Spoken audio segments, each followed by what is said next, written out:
Where that shit at? My parlay miss. Ladies and gentlemen. You know how long I've been waiting for this? That's I'm about to make a name for myself the here. wrong button. Welcome back to another episode of the Let's Keep It a Buck podcast. Like shit tight. Hell yeah.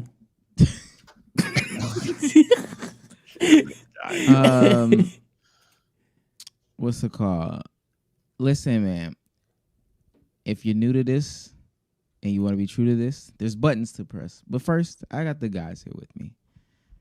Because this is the podcast in which we do something every single time. Just differently. 3-man weave. Bsolz, how you doing today? Fantastic. Could never be better. You know what I'm saying? We here, though. We here, man. Let's pod. 3 souls. 3 souls. My bad. 300,000 souls. Yo, I'm not going to lie. Kicking Damo off was probably the best move we could have made. Sage, how you doing today? I'm doing good. Definitely shout out to Damo there. You know, miss your presence, gang.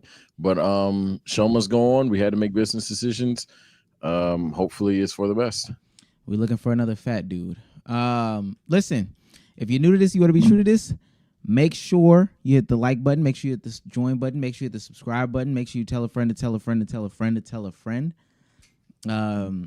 I didn't get recognized, but I also have not left the house. I legitimately have not left the house. What's it called? Cruise is stupid. If you're on audio, give us a 5-star review. We didn't have one last night. Last week. I couldn't make one up on Monday. Bsolz, we have a 5-star review now. Yes, this is from. We actually have a decent amount. This is from C-Rod02. Let's keep it about top 3, and they're not 3 or 2. Omar, you not really racist towards Asians and Asian culture, are you? You know you my favorite pod member. Also, Bsolz, stop trying to be host. I seen the Jeopardy video. The funniest and chaotic video I seen from y'all by far. Also, are SNS bringing back the NBA recaps y'all did with Damo? With Damo? Y'all did recaps with Damo? That was It was a one-off thing. Guess to answer this, the chat backwards. Well, actually, maybe, but nothing like, it's nothing that like we thought would be as episodic as it was, just because we decided to go in a bit of a different direction for the channel that I think is starting to become obvious. But sounds again, like no. Maybe it's in the notes, but in terms of like a episodic show, nah. Bsolz is shaking his head right now.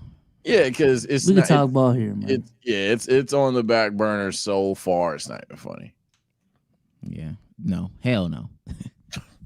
Fuck no. Fuck no. I We got shit. Hell no. All right, now he's dragging it now. He's dragging I say that shit. He's trying to steal your dreams, man. He's not really stealing your dream. I'm trying to be nice about it. Shit was the worst iteration of the channel. Shit was ass. Damn. Fuck that shit. No cap. Okay. Well, with that being said, last couple of notes, announcements. If you are watching this stream on mobile, I think even you could do it on desktop. There is a clip function. Going through the clips post-pod is hilarious. Hit the clip function on anything that you find to be hilarious, that you want the community to see, that you want us to see. Anything that is funny in the community. We love when people hit the clip function. And last but certainly not least, the best way to support us, the thing that'll have us stop the show, this is a super chat. He's on fire! Hands are nice for $4.99 says LKIAB alert.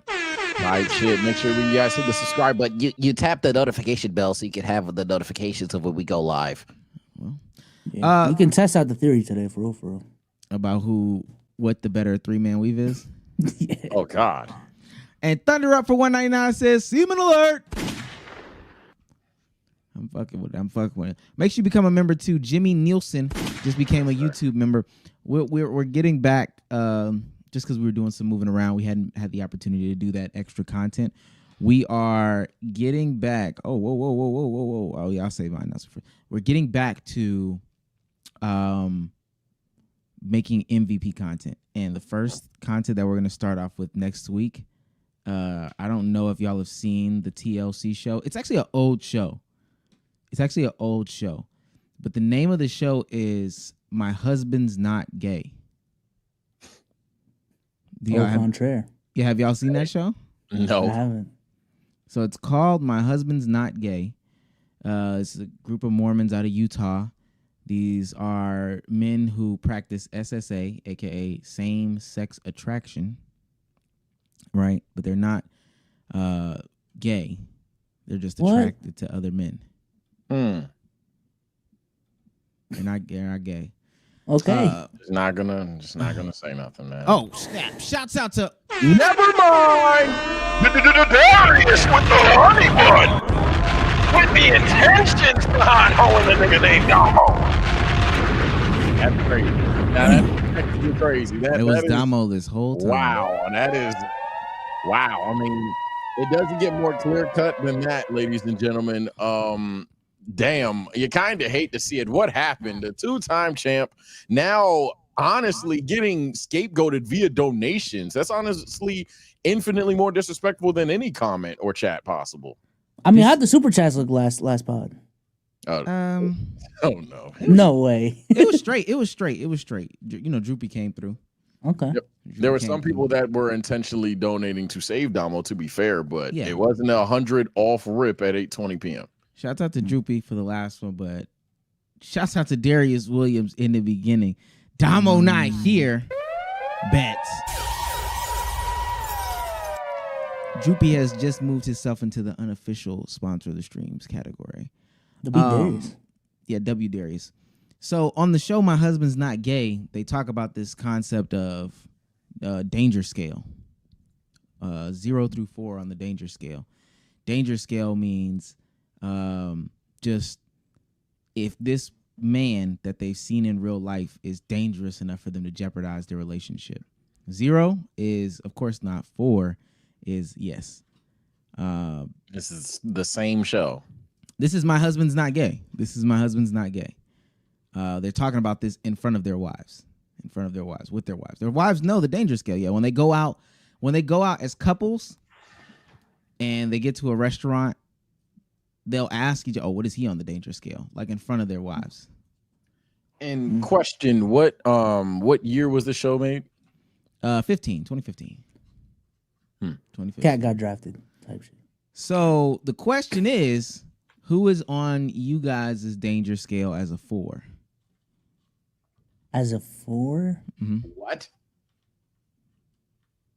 Explain this scale again. What's a 0? What's a 5? A 0 is, of course, you're not going to risk your relationship. 4 is, okay, yeah, it's going out. So this is who Bsolz, yourself, and me would pursue, not who we think. I shouldn't be butting my lip like that. Just who is a 4? Yeah. Who would you like push up on? The chill guy meme. I'll push up. Who is the? Also, nobody. You don't think there's no woman out there that you would risk your relationship for? Oh, a woman. I thought it was a man. Sages. Wow. I thought you were on the Sages. Wow. I was like, what are you talking And about? this is wow.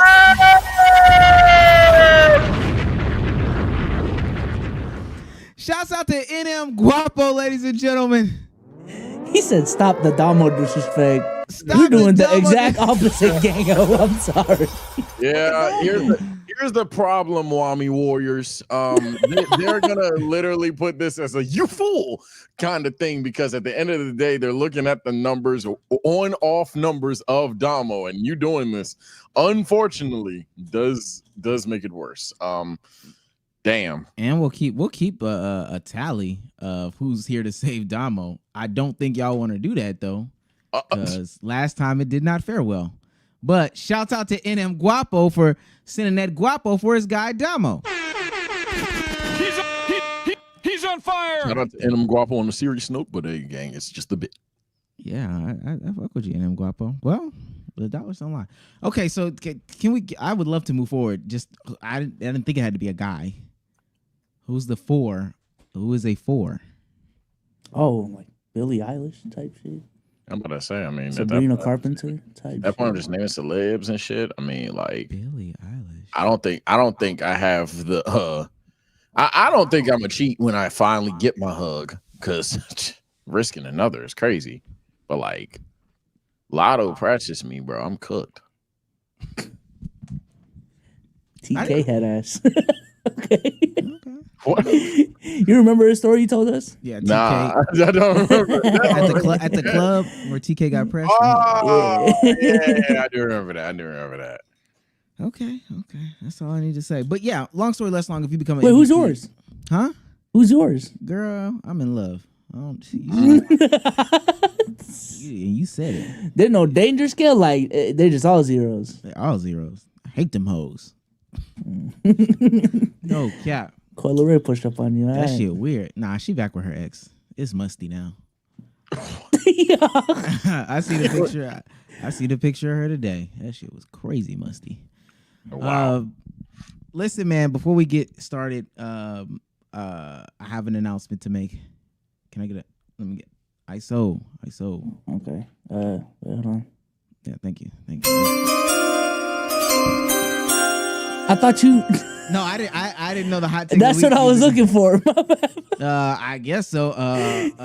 Hot take of the week. I have joined the crew. I am engaged. Hey!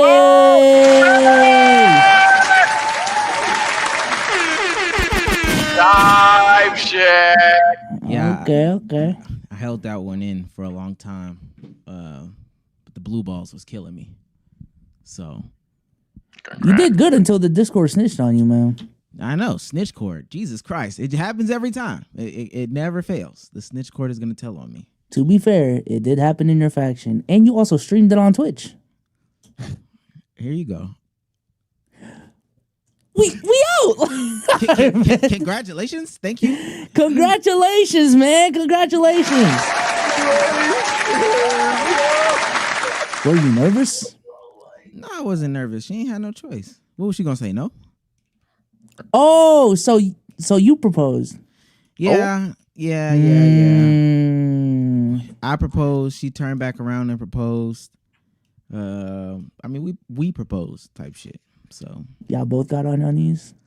Will you marry us? Type shit.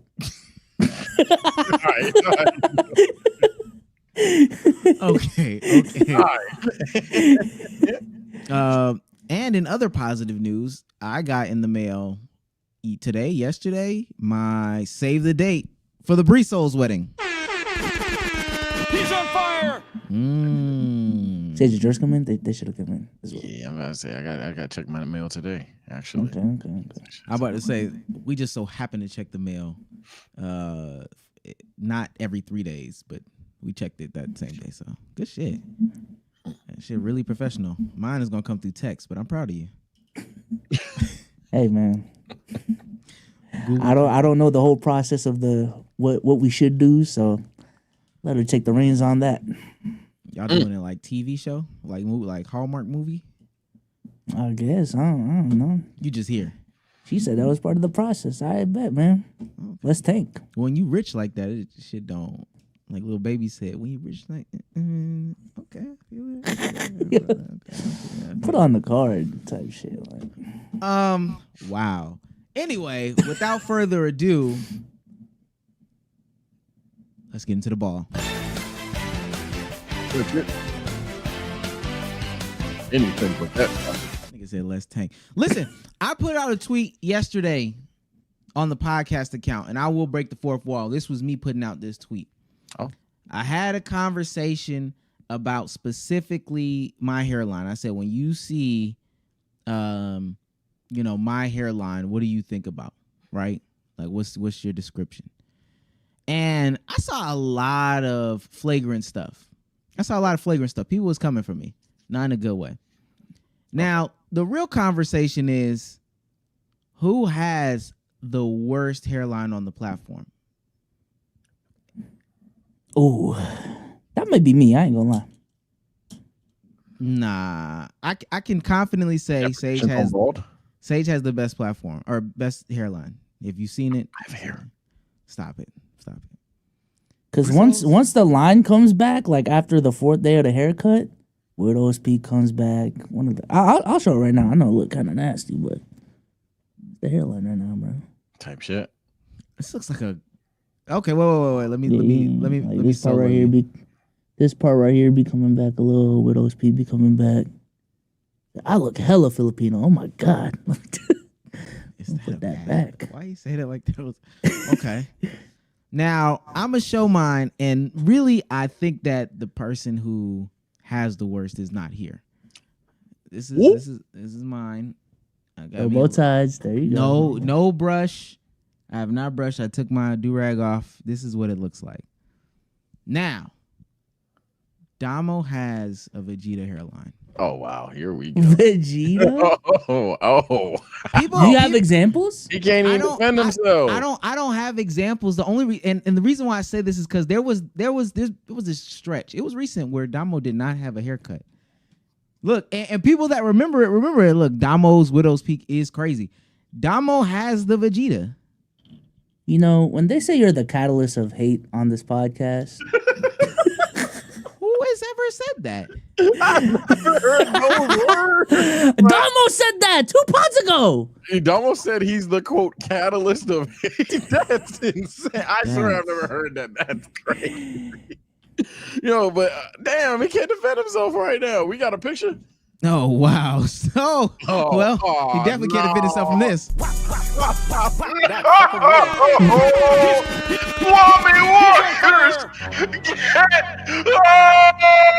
Hey, yo, what the fuck? Big Darius in the building. The one and only says, "Stop the Damo disrespect." I understand it now. Yeah, I'm about to say he locked in on. bro. I want to be clear. I'm not saying this is exclusive to Damo. There's probably someone that will do that for each of us. But the fact that someone is doing it for him and they're locked in via donations, not hoe ass comments, not spams up in chats. They are spending honey buns to slander. It's dedicated. All right, which meme is better though? I understand it now, or the chill guy meme?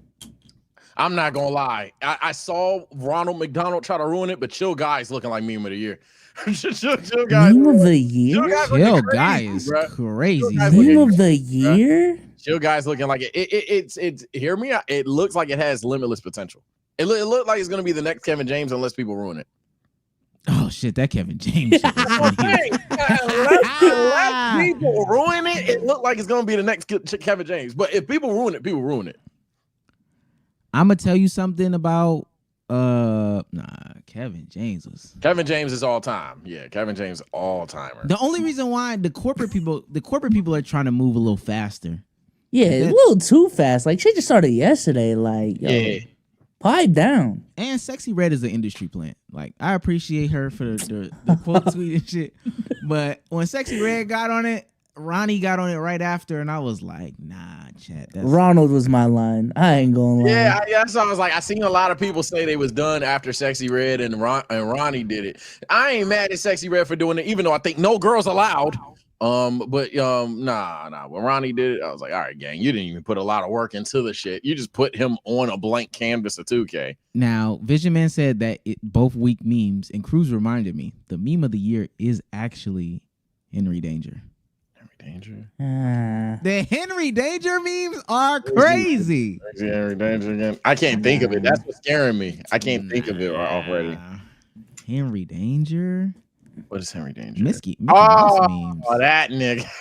That shit was funny. Meme of the year. That shit is funny. I don't think dude with the big girl. I think that's just a niche thing in our community. That's just a niche. But that shit is funny, bro. That shit is crazy. That shouldn't even be in a conversation. Henry Danger is funny though. I ain't gonna lie. Yeah, Henry Danger is funny. Victorious memes. Okay, brother. We know how old you are. Oh, he talking about the fine shit, John. That's what he talking about. With Andre? Is that Andre? Yeah. Fine. I am fine shit is funny. Fine shit is funny. Okay, so I found a picture. And shouts out to Darius because he's about to do a Damo hate. No way, bro. Now, I'm not trying to dick suck. I'm not. I swear I'm not. He's not here to defend himself. If you look at I got the same beanie. hairline versus my hairline, I'm just asking. Comment down below. We don't have to harp on it. Just who has the worst hairline on the pod? When was the last time you got a haircut? You awful. I got a haircut probably a week ago. Oh, well, I don't know. How long do y'all think Damo had that cut? That's a good question. My man Damo might not just be getting cut off then. Yeah. Okay. I'm just saying, right? Is there a pic of you like a month out? You haven't had a cut type shit like what your hair? I'll say this to be fair though, that is natural selection. Like if he don't get cut, you can't make the nigga sit in the chair. That's what I'm saying. I can't make him. All right, cool. This is me. Hold on. Oh, hold on. Okay, this is good. This is me. Oh, he's cooked. Damo's fucking cooked. Oh no. This is me woofing it. You can see the thick stash. Okay. And I mean, this is blurry, but this is what it looks like. You can see there has some like it's like a month without a cut type shit. Yeah, definitely. This is before I went out of town, so definitely there's some discrepancy in there. But versus what we just saw, I'm just asking. It's a question. I have my opinion. Everybody else has their opinion. I never thought your hairline was bad though. No, actually, shit. It may just be bad, but oh shit. Hey, man, why we doing this, man? It's terrible. Y'all straight, fool. Everybody good, man. The internet just hate us.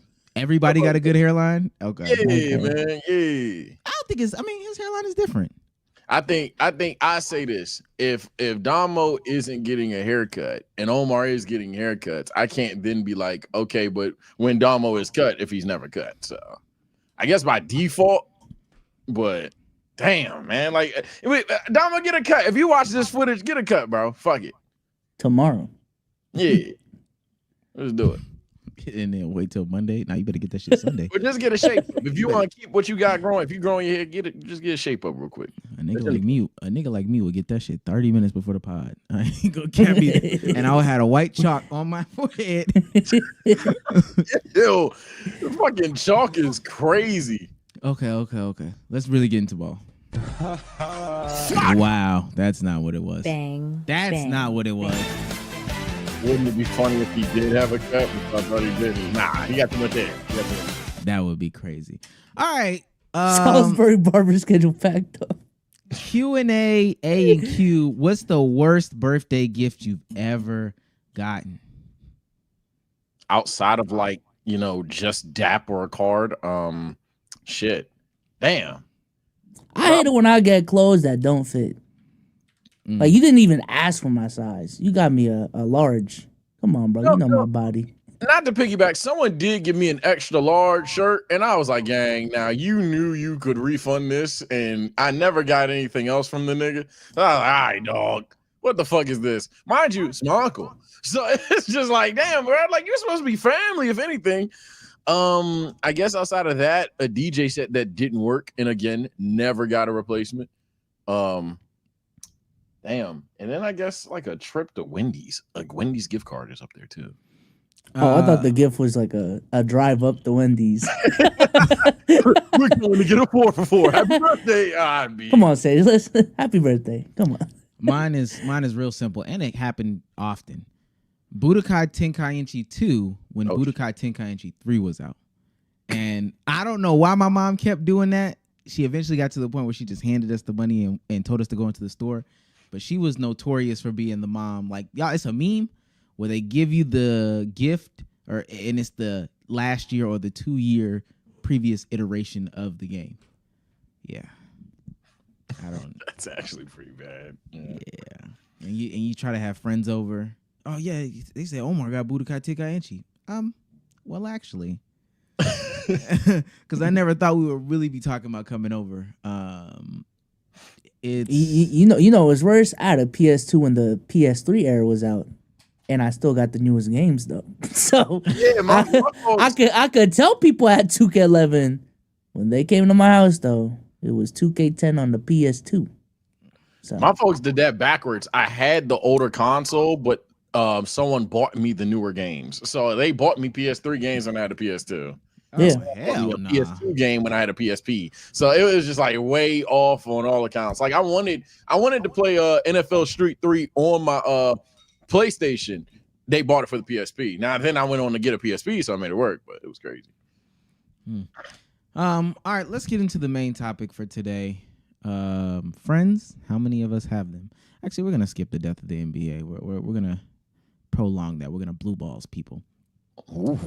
Paul George clickbaited the 76ers downfall. I didn't even read the big three, but it is what it is. So listen, there was a report of a players only meeting. Things are getting serious in Sixerland. They have a 2-11 start. It might even be 2 for 12 at this point. But if you guys just had to take a wild guess, because when they have players only meetings, this isn't anything new. Usually the leaders step up and say, hey, we got to right this ship. Who do y'all think called the players only meeting? I already know, but I Sage, do you know who? Yeah, I do know who, but I will say based on like when I did initially hear that there was a players meeting, I went to the roster, and I'm going to do so now just to make sure I'm not making shit up. But I was like, okay, let me pick a veteran on this team. And you know what? Then I said after that, fuck it. Joel Embiid, fuck it. Hot take. He ain't been playing well, but he might blame other people, or he'll just take accountability. And if not, a guy like Kyle Lowry. I'm about to say, this is a team full of veterans. Kyle Lowry could have called it. Eric Gordon could have called it. Paul George could have called it. Drummond could have called it. Maybe even their star, Reggie Jackson. I didn't even say Reggie Jackson. Their star, Joel Embiid. If you guessed any of those names, any adult, any mature person, you would be 100% wrong. It was Tyrese Maxey. Yeah, Tyrese Maxey. I was actually shocked when I found that out earlier. Tyrese Maxey. And now I'll say this: we couldn't guess who called it out, right? But we can probably guess who Tyrese Maxey said needs to be held accountable. Who'd y'all say that is? Literally anybody making over $100 guaranteed. Not Jerry McCain. I can tell you that much. Literally, unironically, any nigga above the age of 30, but definitely the two making above 100 million guaranteed. I'm gonna tell you something. I seen the comments and they trying to get it off in the chat and shit like that right now. The two best players on this team, and really probably the best player on this team right now, because Maxey's only played 8 games. Jared McCann. Jared McCann is the best player on this team, and I feel comfortable saying that. Okay. It's crazy. Tyrese Maxey called out Joel Embiid. Part of it was him not being a leader. He was always late. He's always late. He's not setting the best example for some of the young guys, and it looks like some of the young guys are better examples. This is from Shams Charamia. In the meeting, Maxey challenged Embiid to be on time for team activities, calling out the former league MVP about being late for everything and how it impacts the locker room. From other players to the coaching staff, sources briefed on the meeting told ESPN. Now, Oh, we're getting called out by AO Podcast? Yeah. Are we getting actually by many people in chat? They're saying, actually, it was Mr. 40-year-old Kyle Lowry that called the meeting. Oh, however, that's good. Cruz, what are we doing? Where you're going? Oh, well, then that's good. If Kyle Lowry was the one who spread the meeting, that's perfectly fine. The sentiments still stand. Now, with that being said, though, because this is a professional organization, you would expect Joel Embiid to take that in, put it on his chin, and really run with it, right? You would expect the professionals in the room like Paul George to take that on his chin and, run with it and say, hey, I'm going to own up to that. My bad, Unc. I'm just a chill guy, but I'll step up and do better. Paul George, let me start with Joel Embiid. Joel Embiid has this to say about it. He says, people close to Joel Embiid thinks he wants to find the snitch in the Sixers locker room. When ESPN reported details on Tuesday morning from inside the 76ers team meeting, because there was a leak about what happened, following Monday night's blown lead in Miami, one league figure close to Philadelphia's All-Star Center told me Joel is going to be furious and that Embiid was going to try and find the Sixers' supposed snitch. using his time wisely, chat. Now, Troll Embiid, we don't think that he's serious, right? But obviously, Paul George, a guy who was fed up with, the unseriousness of the Clippers took it serious, right? Right. Wrong. Maybe Kawhi deal. Wrong. This is Paul George's thumbnail. Players only meeting leak. What's next for the Sixers featuring Reggie Jackson? Ah, man. Do we know what he actually talked about on the podcast? Yeah, no, I got clips. I just needed a second to just breathe. Okay. I just need a second to breathe. So we can start with those clips.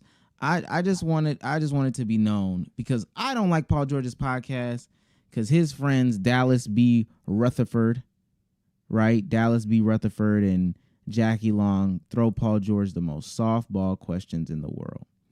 But let's give him the benefit of the doubt.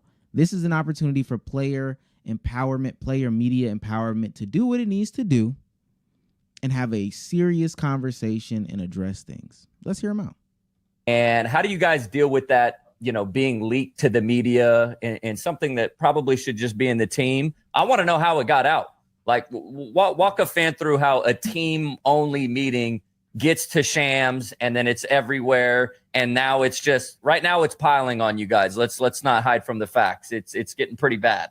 So I want to know your guys' thoughts on that whole situation. Well, that's a great question because I don't know how the hell Shams got that story or how that even leaked, especially it being like some of it being like kind of word for word or not necessarily word for word, but quoted.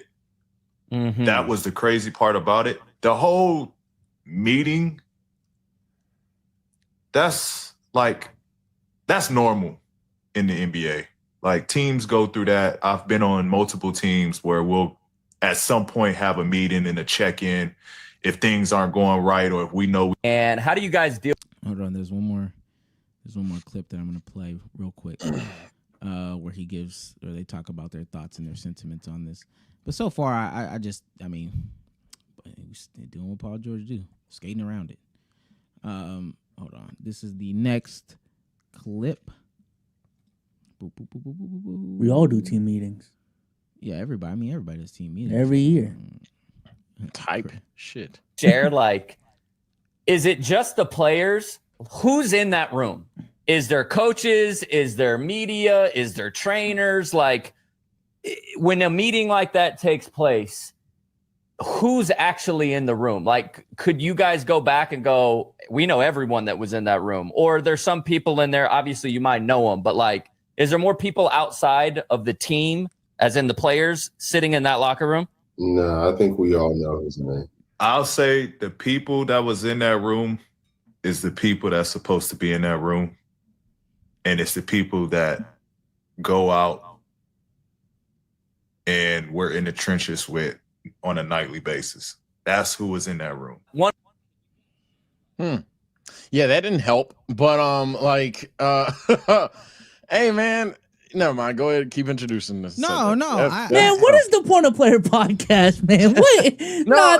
What is this, bro? No. Because I am for player podcast. Obviously, it takes the ability for players to speak on their topics, give them a platform instead of relying on the Shams of the world, relying on the Stephen A's of the world to tell their story. But if you're just gonna go out here and just skate around everything, then what? Like, are you really voicing your opinion on things, or are you just like skating around it? I don't know, bro. That's actually where I was gonna kind of go with it, but like honestly, rare out of me on the further extreme, I think this is a somewhat, in a way, hypocrisy of what we kind of asked player podcast to be. All the people that are calling him a clown or anything like that. See, I think this is a low key of damn if you do, damn if you don't, to a certain extent. And there's a reason why I do not necessarily side with Paul George here in terms of actually uploading it. But like in terms of, hey, there's been a leak in the meeting and let's talk about it on the microphone or whatever. Isn't that what we talked about last podcast about players doing? Or furthermore, isn't that what you guys were like, yo, player podcast would be very cool if they talk about the things that we should know? So I don't have a problem necessarily if Paul George wants to be this guy. Now you can be you as a Sixers fan can have a problem if he's your team, or if he's on your team. I'm sorry, that's perfectly fine.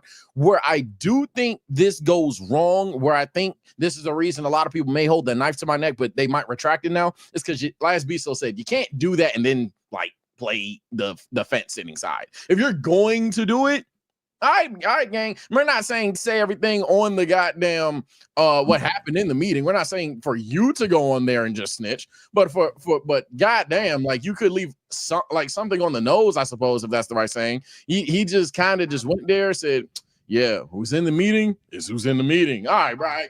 Like, what the fuck? Like, okay, I guess you are just trolling. So yeah, I think if Paul George not even necessarily just went up there and ratted, but if Paul George had given like a bit more personality to it, I would be sitting here today like hot take of the week. You niggas really don't fuck with player podcasts because this is exactly what you would ask for, and he's just on the losing team.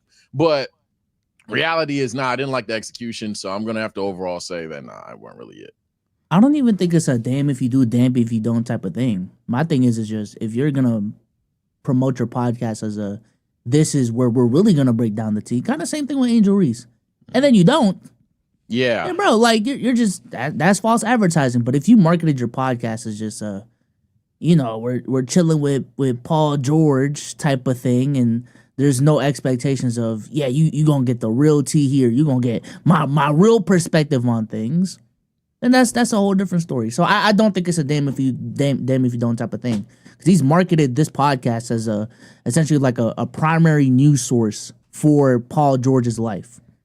If you're not gonna be that, then what the fuck are we doing? And I'll say this too, like if this is the way for you to control the media, like I know that's also another thing that player podcasts want to do is control the way the media tells these stories and spins these news, et cetera, et cetera. One, I think that you could give more insight that's actually substantial. It has some substance to it. But even if you didn't, and this is the way you wanted to go about doing it, you wanted to just really calm down the talks and just give the same old PR spin of, hey, this is normal, this is this, that, and the third. All this, like the thumbnail and the title is performative. And it being performative, to me, is exactly what we thought from a Joel Embiid, a Paul George, like this Sixers team as a whole. Their actions are performative. These are two guys who aren't serious about playing basketball, about pushing the game forward, about being the best versions of themselves, about really doing it.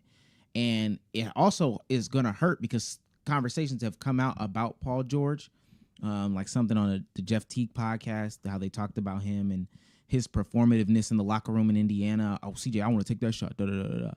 And I'm almost certain stuff is going to come out about Joel Embiid as well, which is already coming out through some of the young guys. It's just going to help paint this nasty brush over them. And ultimately, because this is the theme of the podcast, it is going to hurt them overall, and it's going to hurt the league overall. This is tired. This is tired. Are y'all tired? Y'all tired of this?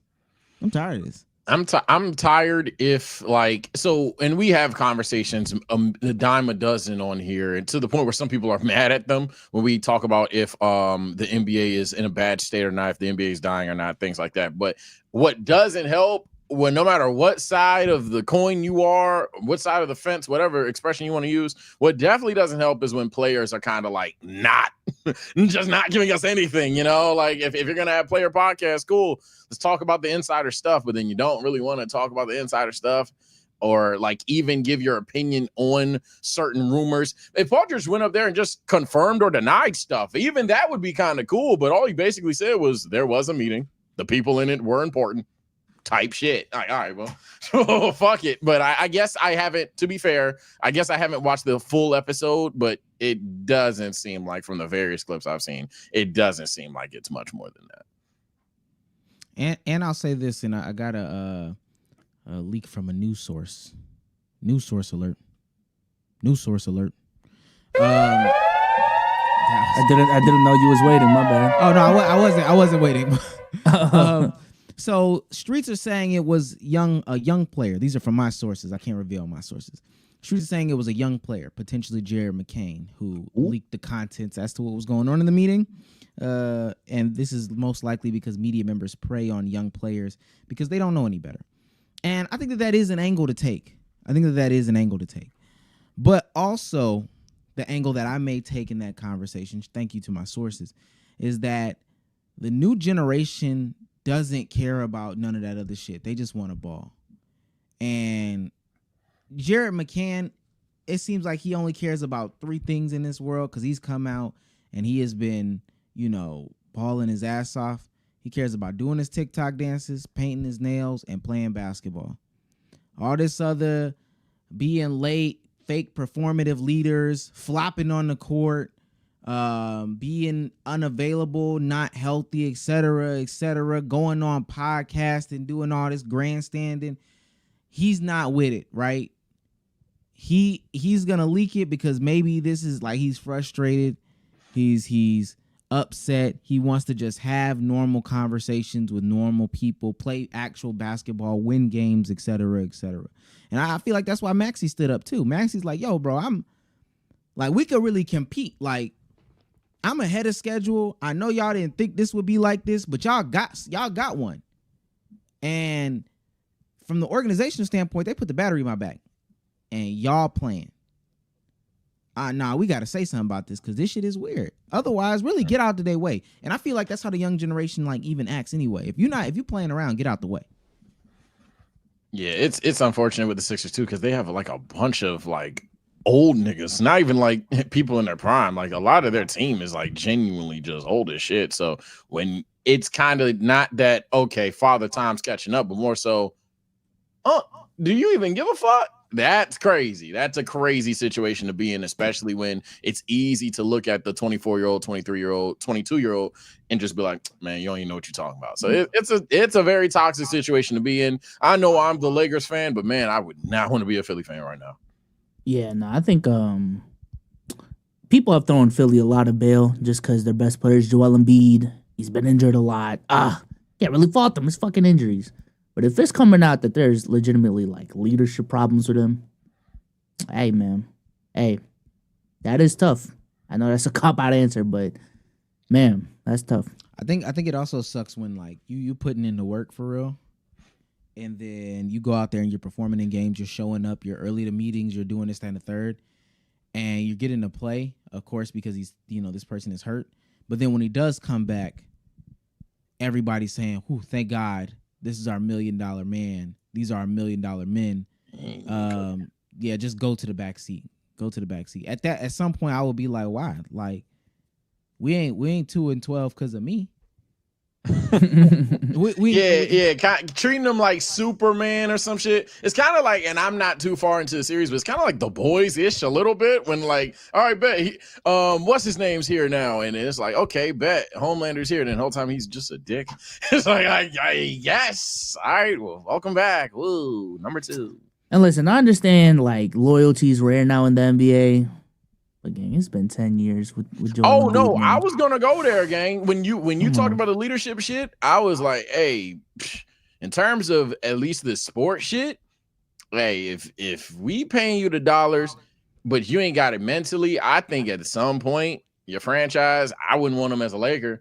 Like I don't even want to go there. Like I'd rather have, dare I say, the injury prone guy. Maybe not even to the talents of Anthony Davis, because I think there's some people in chat that will look you in the eye and say Anthony Davis is better still, right? But like even if like a significantly worse player, but he's a bit more injury prone, but you can tell he wants to be there or wants to play basketball, I'm taking that 10 out of 10, man. Let me ask y'all this: if you were a Sixers fan and you were having conversations to other Sixers fans, what would y'all be saying to them? I'd have said, "Why?" To be honest, I'd have said we should have either blown it up years ago or we should have brought in a different personnel now, because now you're in the too late arc, in my opinion. So it's, again, I just would not want to be a Sixers fan, because I think trading Embiid right now, it's not optimal as it's going to sound if your favorite YouTuber talks about it. Reality is his stock, not saying that it's not high, but it's definitely gone down from what it would be a couple years ago. I'm telling him Embiid sucks, man. No cap. No, because that's literally the conversation I'd have. It's just crazy because it wasn't it wasn't too long ago when Embiid was in best in the world conversations for real. Mhm. And with the way other players, specifically AD, I ain't gonna lie, because for a minute, hey, the Embiid AD conversation was kind of dead. I ain't gonna lie. Yeah, it was more so Embiid, 100%. Yeah, but with how AD's been playing and how Embiid's been playing, hey, these rankings got to get reconfigured. No cap. I would tell fans, and this is again on theme and on brand, for the podcast episode today. Stop patronizing, gang. Stop patronizing. I can't support the performative. I can't support all this, that, and the third. I would never in my life. There's not a singular dollar amount that I would have bet that said that they would be in this position today. Oh yeah, no. If anybody assumed that they would be bad without Embiid, fair. If anyone thought that they wouldn't be like as good, that's just no shit. But 211, I get. Hey, send me your parlays. I don't even do that shit for real. But send me your odds, your parlays, 4, 5, 6 legs, prize pit, whatever. Send all of that shit. At that point, god damn. We're talking about both of our $100 million. Paul George has played 8 games too. Paul George has played 8. Joel has played 4. Like, at some point, it does fall on the ownership though, and the front office. That fell on ownership. In terms of just like, again, it's unfortunate that these injuries keep happening. They're freak injuries, but you got to know who you're signing and who you're building around. You know what I'm saying? Like, you can have, because I think the Sixers do have a lot of great surrounding pieces around Embiid and Paul George. But at the end of the day, like, you are building around injury-prone ass motherfuckers. A lot of your success relies on those two people. And these are the consequences. And I don't want to deride the Celtics right now, but I do think the reason why the Celtics have been so effective the last 4 or 5 years is while their duo isn't the most talented out there, hey, they play the games. 70 games a year all the way through the playoffs, they barely get injured. So you get what you know what I'm saying? Like you get what you signed for. There's a level of continuity that you can rely on night in and night out that Philly just doesn't have. Let alone when you get into the playoffs playing high-level teams that have been on point, building great habits throughout the whole year. And now you're banking on the last 20 games of the season to figure out exactly how to make Tyrese Maxey, Paul George, and Joel Embiid play at the same time. Like, it's not going to work. And this isn't even necessarily me playing devil's advocate, and I know we're going to move on, but I can see a world where, truthfully, Embiid comes back, finally does get it going, or does get it going per se because he's played 3 games. But Embiid starts cooking up. Paul George isn't this random shitter for some reason because he hasn't been that good, if you guys are paying attention. And they actually start to win some games or anything like that. But then I would just ask that person whenever they're like, oh, yeah, see, y'all overreacted. Are you sure that they are still locked in all the way through come postseason time? You sure everybody truly wants it versus just natural ability? And then combined with health is what makes it so scary. It's like you have all of these things, and then you have the health and age concerns on top. And it's just like, damn, bro. They're going to be a playing team, Sage, and we go here. Dangerous 8 seed, though. I wouldn't want to face them in the first round. That's what I'm saying. Like I can foresee that right now. I know some people hate when I do that. Some people hate when I'm doing this right now. But like dead ass, I get it. Embiid can and likely will, I even say, calm a lot of people down because he's Joel Embiid. I can see it. Maybe he's just not in shape right now or some shit, right? But truth be told, man, if I just don't want you guys to psych yourselves back out of this conversation as if this conversation shouldn't be existing right now. Should you just don't want to watch? Let's keep it going, man. We got a lot of super chats to read. Appreciate that. Appreciate you, Damo, for not being here tonight. Oh my god! Shouts out to FM Perk. FM Perk. He's on fire. Sends a big 20. He's on fire. This might be the best trio. Bang, bang. Shouts out bang, to Damo bang. though. Hashtag Bang Bros. Did we ever get like a decisive pick on that? What was the best trio to the Buckers? I think. Oh, come on, man! What's going on? I'm just. This is to the community. I'm just basing it off of what they do and what they say, the way that they support. Remember, shouts out to Darius Williams, the unofficial sponsor of the stream today. Shouts out to Sovaxis. That fuck 'em up. Semen alert. 3-man weave alert. Type shit. Appreciate you, my boy. Yes, sir. Shouts out to you. Shouts out to Guapo as well. Hands are nice for $4.99. He's on fire. Says future husband alert. Hold on. Yeah. Tough Wait, one. no, me though, Bsolz. I think that's what. No. Oh, okay. Talking about you. Okay. Damn. I'll beat you to the punch. I'll go get married tomorrow type shit. Oh shit. No balls. Well, this is not the same month. That's all I ask. Okay. Don't take that shine. Josh Alstrom for $4.99 says this is Diddy's favorite show, playing at his house when the feds came, allegedly. He's talking about my husband's not gay. Oh, I thought we was talking about Henry I Danger. did forget about that topic. Oh wow, yeah, that was Henry Danger is crazy. Shouts out to Texas Boy for becoming a YouTube member. Texas. Shouts out to Move Like Jay for $4.99. He's on fire. Chill Guy meme is meme of the year for sure. LKIB meme of the year would have been Armand Wiggins if Semen Alert didn't happen. Listen, I'm. I don't know. I'm a bigger fan of Amari Wiggins, man. Maybe that's just me being contrarian, but Amari Wiggins is funny, bro. Was Armand even this year? I think so. Really? Been a long ass year, huh? I'm gonna tell you this. We are next year. We are getting back to documenting things, being more involved, of course, and we will have an award show next year. We need to settle some things. So be prepared. I'm really excited for next year. I ain't gonna lie. Huh? I'm just excited. I can't be excited for the guys. Like, I didn't hear what you said. That's all you that can be was. excited. Yeah, you can be excited. oh. Shouts out to Long Rasta. He's on For fire. $4.99. Bsolz got the misogyny glasses on. This finna be a good pod. Yeah, man. I had to update the wardrobe too. They said zip ups are back in style. So Workwear type shit. yeah. This is how the young guys be dressing now. I about to say you seem disappointed. Nah, I like it. You don't like the YN drip? Whoa, I didn't say all that. The short. Whoa. Hey man. Whoa. The shorts like is this, man. crazy. Well The shorts is crazy, but I feel it. Yeah. Loose, We need to get you some jeans, some double knee jeans. Yeah. Fuck, Queen went down. I feel it. Shouts out to sus pastor found brutally in a dumpster.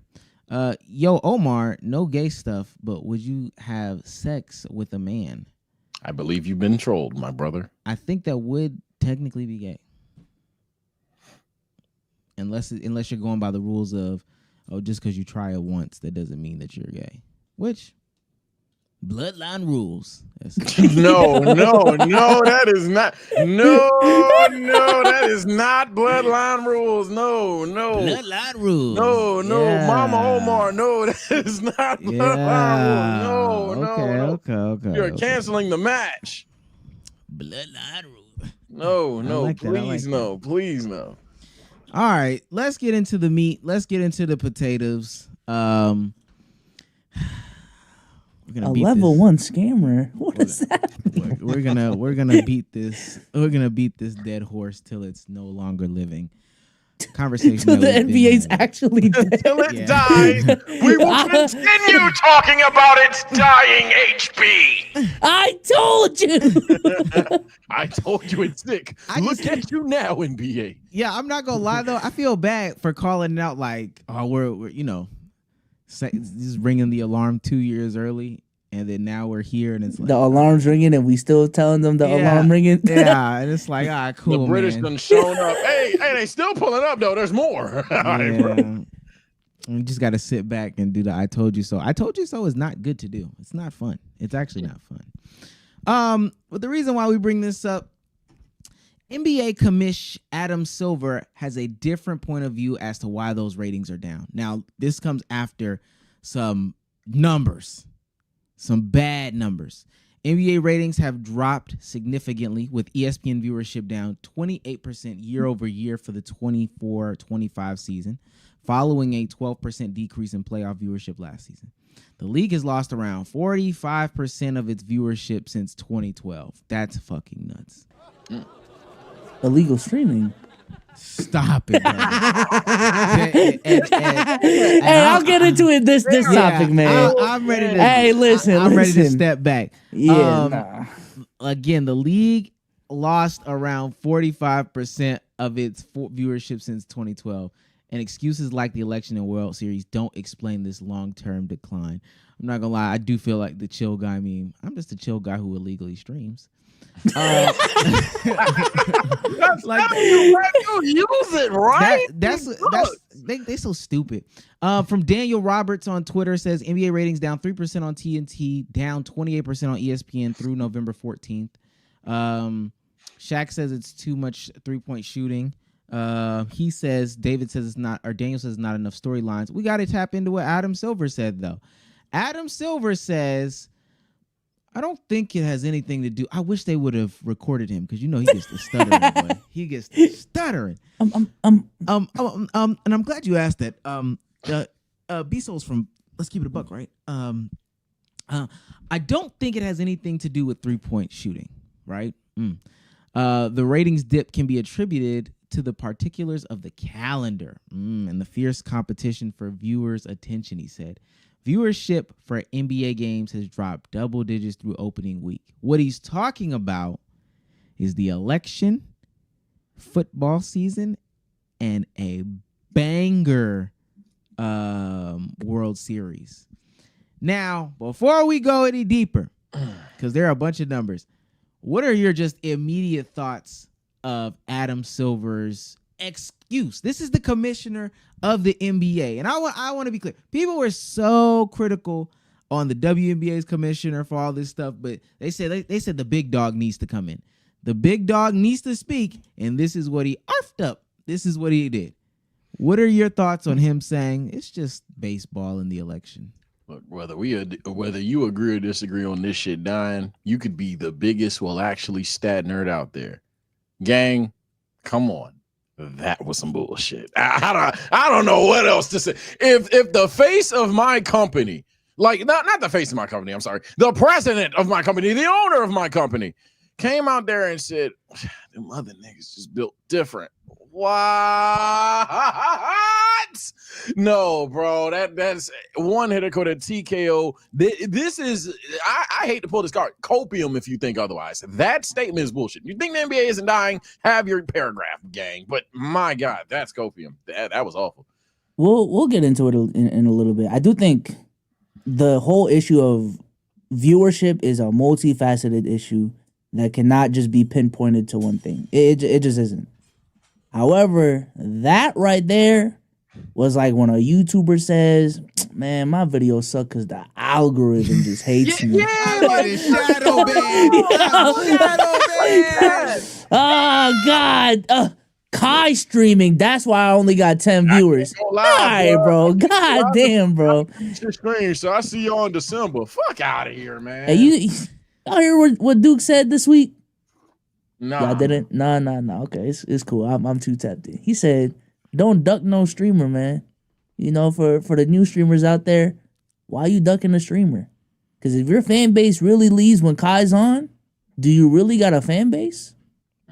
Type Come shit. on. I got the, and I'll put my Duke Dennis wig on because what? I got a Duke Dennis wig. Don't worry about it. Long story short, Adam, have a conversation with Duke, man. Type shit. No, I want to, cause I ain't gonna lie. He must think we stupid or pussy. One of the two. Oh my God. Both. Because you might think you're stupid. I get that. When I saw that, I was thinking to myself, "Yo, shit! This was the first election. This is crazy, gang. Very first president. Yo, this is the first NFL season. I never thought of no shit like that. Yo, America's pastime just became his pastime. You understand what I'm saying? Became his present time. This is his present. Baseball has never, a good World Series has never existed. Happened. And I know people are going to talk about, well, Omar, this was Dodgers versus, and I even see somebody down there trying to cop the pleas right now. Well, the election was crazy. I'm not going to lie. And I was saying this in the space.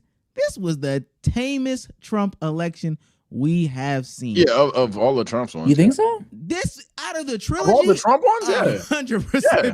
Be The so Trump ones, yeah. Maybe I just didn't care in 2020, 2016. I was young. I don't care about politics. Brother, But let me say this. Let me say this. And that's part of the conversation too, though, because that's why he's bullshit. And I'm gonna keep going on. Dog, they only debated one time. If I'm not mistaken, back then they debated multiple times. But Yeah, even Biden and Trump was crazy. even outside of that, the news and the stories, like grab her by the pussy. What? When that shit dropped? Oh hell no! This guy is nuts. When the nigga Joe Biden was like seeming like a literal dying man in the debates, they were like, "Okay, gang." Like it literally had some Democrats in there, like, "All right, man, whoa, this guy." Like it was so fucking crazy. The memes were all over the place. Yeah, no, this was definitely the tame one. And then what was the other one? Hillary, right? Hillary, yeah, that was the God. emails. That was when all the corrupt shit came out, and that's when all the illegal shit people was coming out saying that he assaulted them. Like literally, all of that shit came out at the same exact time, close to the election. That's the other thing too. People talking about the failed endings of his life. I'm not gonna lie, that shit was back in June or July, and to be quite honest with you, This is what I mean by that. This is how I know America really didn't care. Think about this. The last time that there was an attempt on a president's life, gang, like my grandfather was a child, right? This is like Nixon's type stuff. We're talking about old stuff, or Reagan. We're talking about old stuff. That doesn't happen in present day time in America. That shit lasted for a week. Niggas did not talk about it no more. But that's what I'm saying. I think the way we consume media now, that just may be a call to that. Like we don't care about shit until like 4 or 5 months after. Like, bro, people were saying fucking They Not Like Us was overplayed after a month.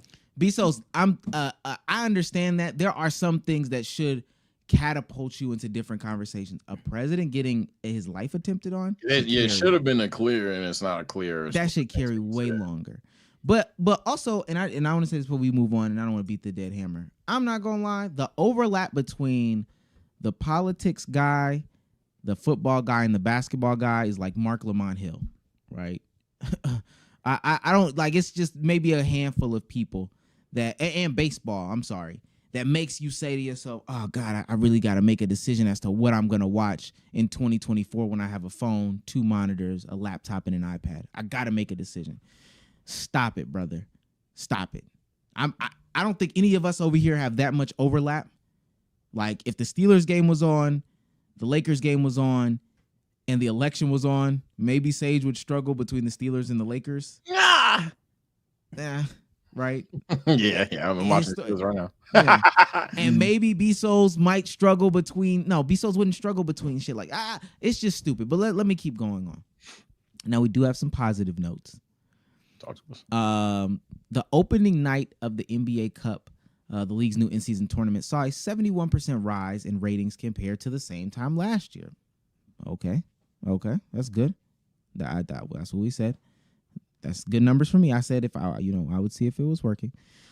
These numbers are heavily skewed though, because Steph and Clay's first game playing each other.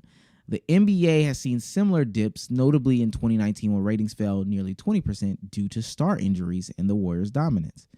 Now, again, people would like to bring up other sports and other things because if these are things, if competition and all these things are a factor, you would probably see these same things trend across the board, right?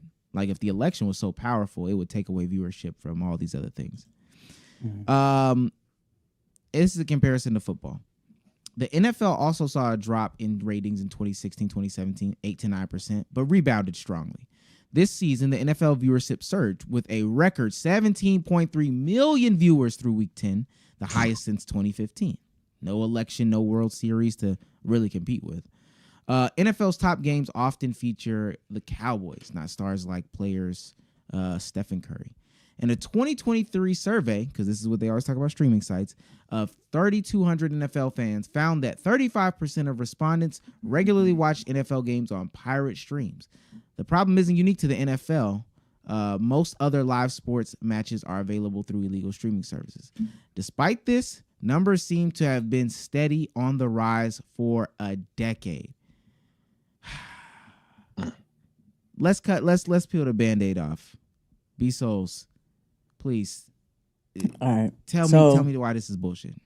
So for those who don't know, I was in LA this weekend, business trip with Playback, and for those who don't know about Playback, they're partnered with the NBA, so they know a lot of people within the industry, and I don't want to leak my sources now and who said who and what exactly was said. Yeah. But essentially, like this is a company who's like, it is of their best interest to know exactly the sports landscape, how viewership works, and all of that.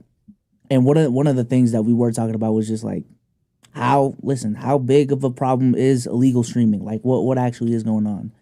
And essentially my biggest takeaway was that the NBA has a lot of mini problems that are adding up. That's my main thing. This is not a one solution, you fix this, boom, we're off to the races. All of these different things, and I know we just joked about them, but even what Adam Silver said, they all these things play a factor.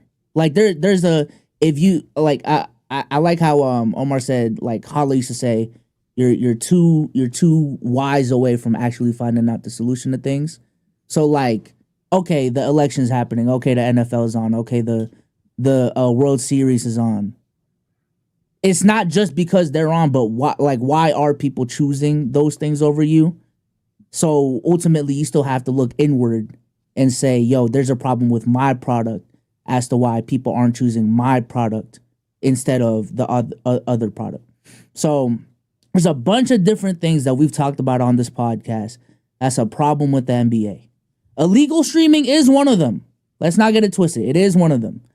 Face of the league is one of them. The NFL is one of them. Scheduling, injuries, top level talent not caring, regular season, all of them.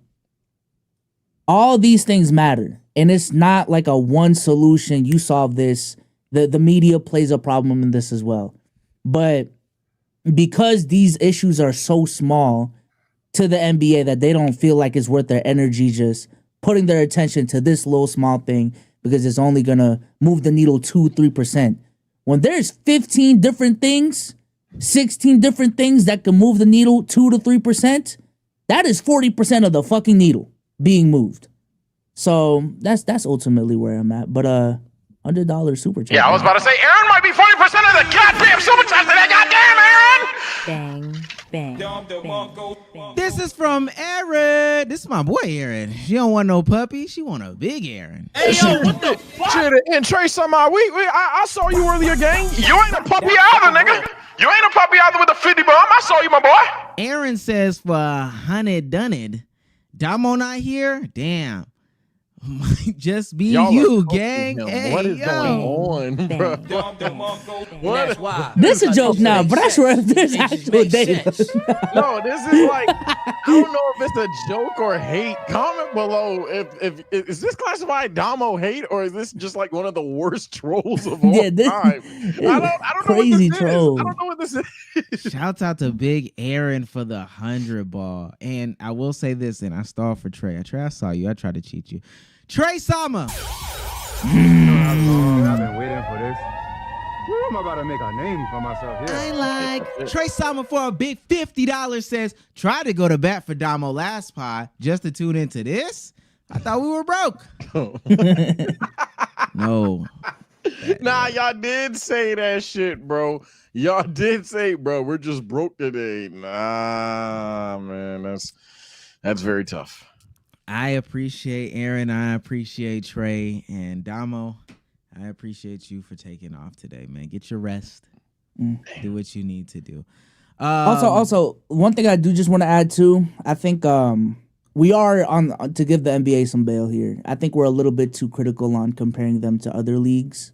I think there's certain things about the NBA that is just comparing apples to oranges. So, for example, the NFL could have what they do. They have higher ratings per game, but if you think about the quantity of games that the NBA is playing throughout the whole week, if you look at the total aggregate amount of viewers that they have throughout the whole week, it's not that far off from the NFL.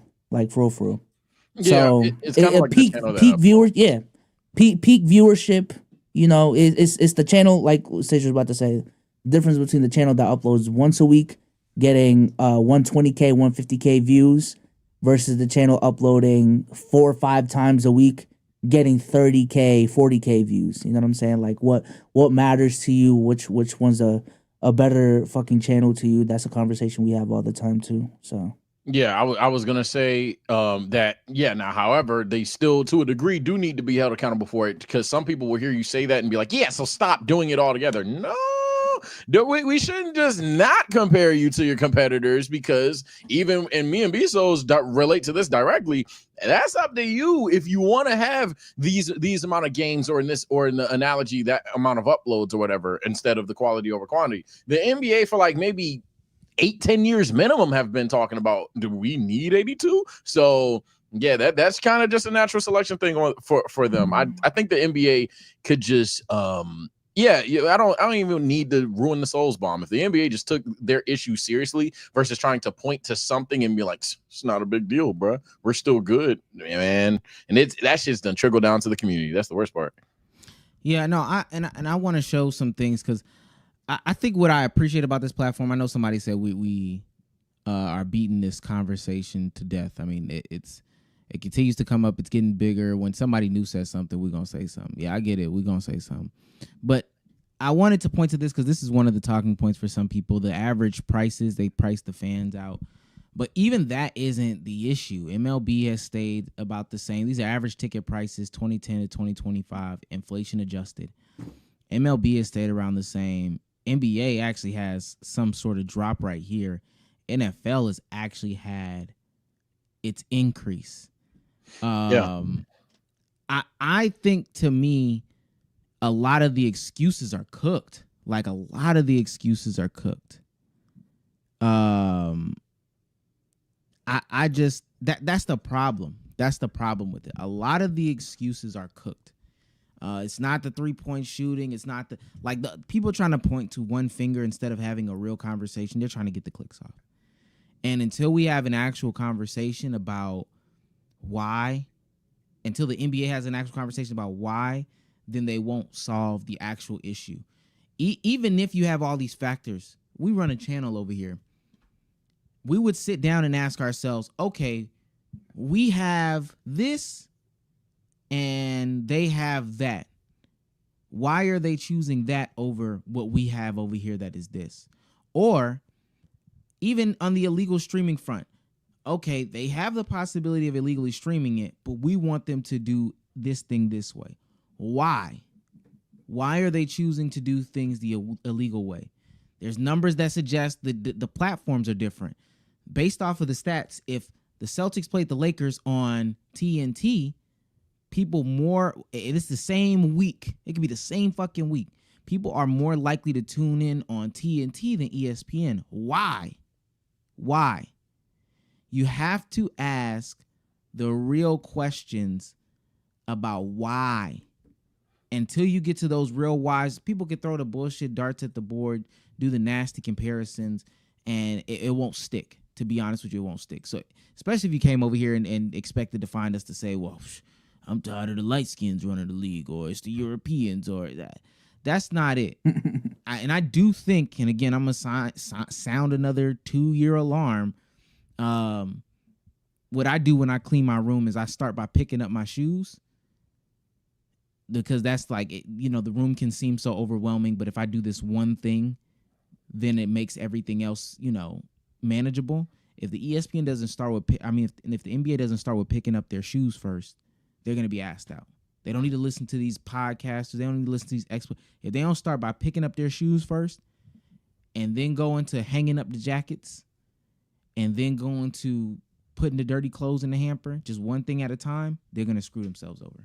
Yeah, to be fair, I think 3-point shooting is an issue, but like the way Shaq was just on here talking about, this is why. Fix this. We'll that ain't. We're back for real. Like, no, bro, it's a factor. I ain't gonna change that, but not end all be all shit.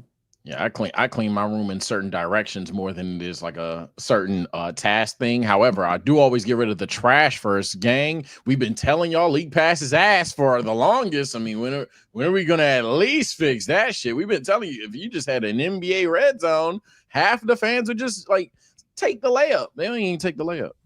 Tough. Yeah, and maybe they have a different way of building their business. Some YouTubers want to sell a digital product. They just want to get big enough to sell the digital product.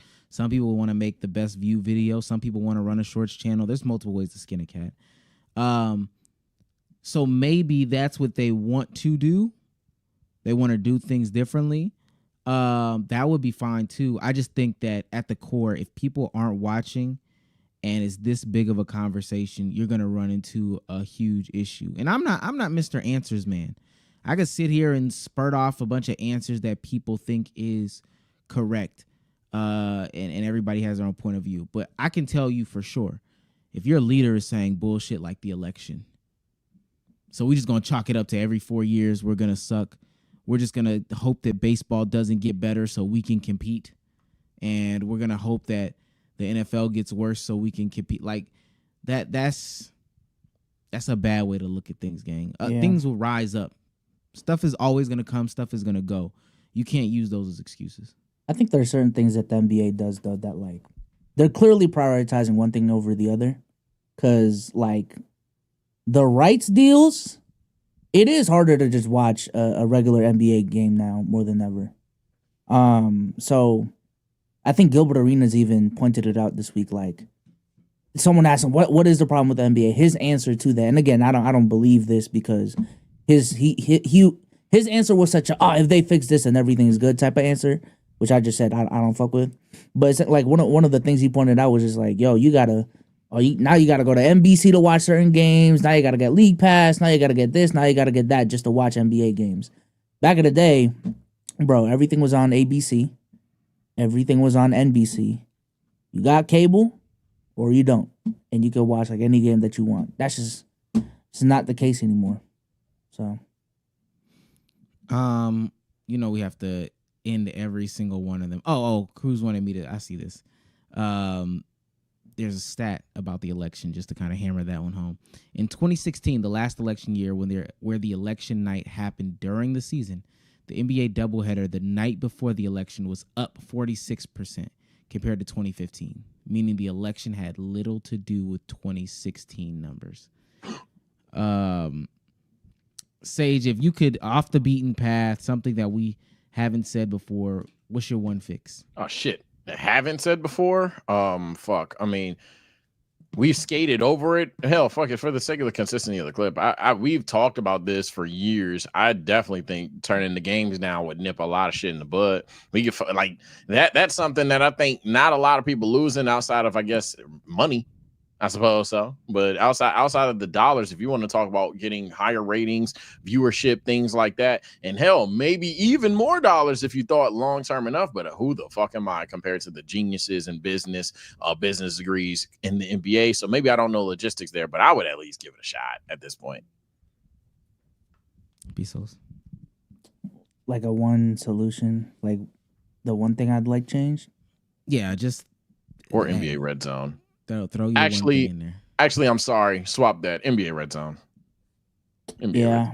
I think just making it easier to watch games. I have the luxury of like having fucking League Pass on YouTube TV, but if I didn't have that, I don't know where I'd watch these games. I'd probably still be illegally streaming for a I would like to, and I know that these are the things that make the NBA the most money. I would like to see a stretch where like local TV deals aren't a thing. Just throw it out there. Let's get onto these big markets. Let's have NBC take some stuff, CBS take some stuff, ABC take some stuff. Let's put all this shit on cable and let's really see what happens when the big guys on cable can just, put it on there. But outside of that, and this isn't some, the most crazy advice, and they're probably having conversations behind closed doors. Adam Silver, rig some shit. and address going back to this again. Rig some shit and address the media. I think as much as people don't like it, we are hurting because Skip Bayless isn't working. We are hurting because Stephen A is old and decrepit. Now, probably we should have, put some new talent in place or whatever the case may be, but the media plays a big portion, and I'm a big proponent of that. So fix the media. Tight. With that being said, finally, that horse is dead. Sometimes they can get tiresome beating the hell on it. But I do not get tired beating the hell on this soundboard. Hell yeah, the Loco Badger! To Loco Badger sends a big $50, says, I'm an LA native. Why should I have to pay $10 extra for Spectrum Sportsnet when I already have YouTube TV? Don't know if this is a problem for other states. I wouldn't know, brother. I don't watch NBA games. I can't live in LA, man. That's one thing I figured out too. That's a big city, but not walkable at all, bro. I'm a bourbon. I've been telling people I'd love to be 30 minutes from LA, which seems impossible in a big ass state like LA. But I mean, California, Jesus. But I would never live in a major city. Never. It's just like it annoys me that there's so much actually there's so much shit you can actually do, but you need a car to get wherever you need. Like there is no ifs, ands, or buts. Not walkable New York. not walkable, but not even New York, because obviously like New York is extreme. But like what's a non-walkable city? I don't know. It's just like literally for a city that like matters so much, bro. You can't go anywhere without a car, and then traffic's out the ass. Like a 20-minute drive literally takes an hour. Like that shit is crazy, bro. Hey, brother. Shouts out to LA. Shouts out to Atlanta, man. Sounds like you're just trying to describe Atlanta. You're trying to sneak this. Folks live in. Bro, about to go out Georgia. Well, yeah, folks live in Worcester for 2 months. Well, just decided to start shitting on shit. Well, I think this is a good. Yeah, that was crazy. I think this is a good time. For me to introduce this clip. I saw this clip online. I thought this clip was interesting. I hope this clip doesn't get us clapped. This is from Right Wing Watch. I don't know. This is from some episode of some show, and this is along the lines of what we was talking about. And trust me, we weren't really talking about this, but I'm forcing us talking about it. Does having sex with women who you aren't married to make you gay? Huh? No birth control, nothing, because I'm not gonna have gay sex. I'm sorry. And like gay sex is more than just like another man and a man. It's just like the idea of looking at sex as such a materialistic thing and just like, oh, well, like we just have an orgasm and that's fun or whatever. No, like, dude, sex is about having children. It's about having babies. Like you pump yourself full of birth control and then you have sex with your wife and like there's no purpose there except just pleasure. That's the only purpose. Should people pleasure. who are born like infertile have sex? It depends. Listen, I am pro like people committing to celibacy for the rest of their life. I am pro like that. And if that was something that they couldn't have babies, I believe that they should have that choice there. Well, they have a choice. Yeah. But I'm saying, is that what you believe is correct? Infertile people, no sex for you. I think that it's crazy. Infertile people don't think. I don't see anybody really saying that, hey, I'm infertile, so I'm going to be celibate for the rest of my life. I'm not going to touch sex. I'm not going to have sex. You think it's crazy people don't say that? Yeah. Wow. Y'all, this is a bait topic, right? Y'all discussed this and said, bet we're going to get someone to crash out on this one and just say some stupid shit. And then there's a whole, it's a skit or a gotcha or he's backstage or something. This is one of those situations, right? No, that was real. That was. Man, we get it. You don't like condoms. Yeah, that's what I thought. No. He said that as a joke, but that's why I was like, so damn. So just fuck anybody who bought a condom, huh? Like, all right. He took that shit gay like a little too literally. Like, I come on, just bro. look. This is the farthest I'll give him merit. I do think to a degree You don't the have niggas- to. My bad. I really don't. But like, I guess I do somewhat agree with the niggas that just walk around. I'm gonna fuck this bitch and that bitch and this bitch and that bitch. At some point, it's like, all right, it's a little corny. But You're that's gay? Nah, I don't think they're gay. That's what I'm saying. I don't think they're gay. It's just like, all right, bro. At some point, it's a little corny, but that's it. I would never be like, yo, my boy, you fuck, you been like, you said you fucked her last night. You gay as hell. Like that don't even make sense. That like, what are we? You just want to call people gay, like. I'm tired. I wonder, did he legitimately mean gay in like the homosexual sense, or was this one of those like gay as an insult sense? Because I mean, physically having sex with somebody else that's of the opposite sex is by definition not gay. That's literally how. Yeah, gay works. like everything. 2020's media has gaslit the fuck out of us so much so that we just don't know what words mean anymore. We literally can like say a fact, and then just because we feel different, it's not a fact anymore. It's like what the fuck is going on now, bro? Having sex with women is now gay. That is wow. I don't have that much to say to that. Okay. I guess to the one person who's saying, coming from someone who hasn't hugged since second grade, gang. I think to a degree, many people, comment below if you disagree. I think to a degree, many people would believe if like it's the difference between, okay, you get bitches and you fuck the bitches you get, and then it's like, all right, bro, I'm just on a task to fuck 200 bitches this year. That's two entirely different things, gang. I think the nigga that's trying to rack up 36 points a night, at that point it's kind of corny, bro. I will say. You think you could do it? No. I think at that nigga that kind of corny. I don't think it's gay though. I'm pretty sure. No. I'm saying like you can be corny doing it, but you think you got like the skills. Like hell no, that's not great. I think one thing that we can agree on here, and I maybe other bruh can agree on here. I can't specifically speak for him, but I don't know anybody who would hate getting free money. I don't know who would hate doing good research, putting down some of them good picks, making good selections, and hitting it big on Prize Picks. I don't know anybody who would debate that. Listen, man. Shout out to Prize Picks, the sponsor of this podcast. All right. Our favorite way to play daily fantasy sports, and we think it should be yours as well. All right. They got an app you can download. They got a desktop website you can log into. And the app is very easy and intuitive to use. Got a bunch of different sports you can pick, bunch of different leagues. And we will show you guys how to make some picks right now on Prize Picks. Let's go ahead and go to NBA. Popular. Lakers play against the Magic.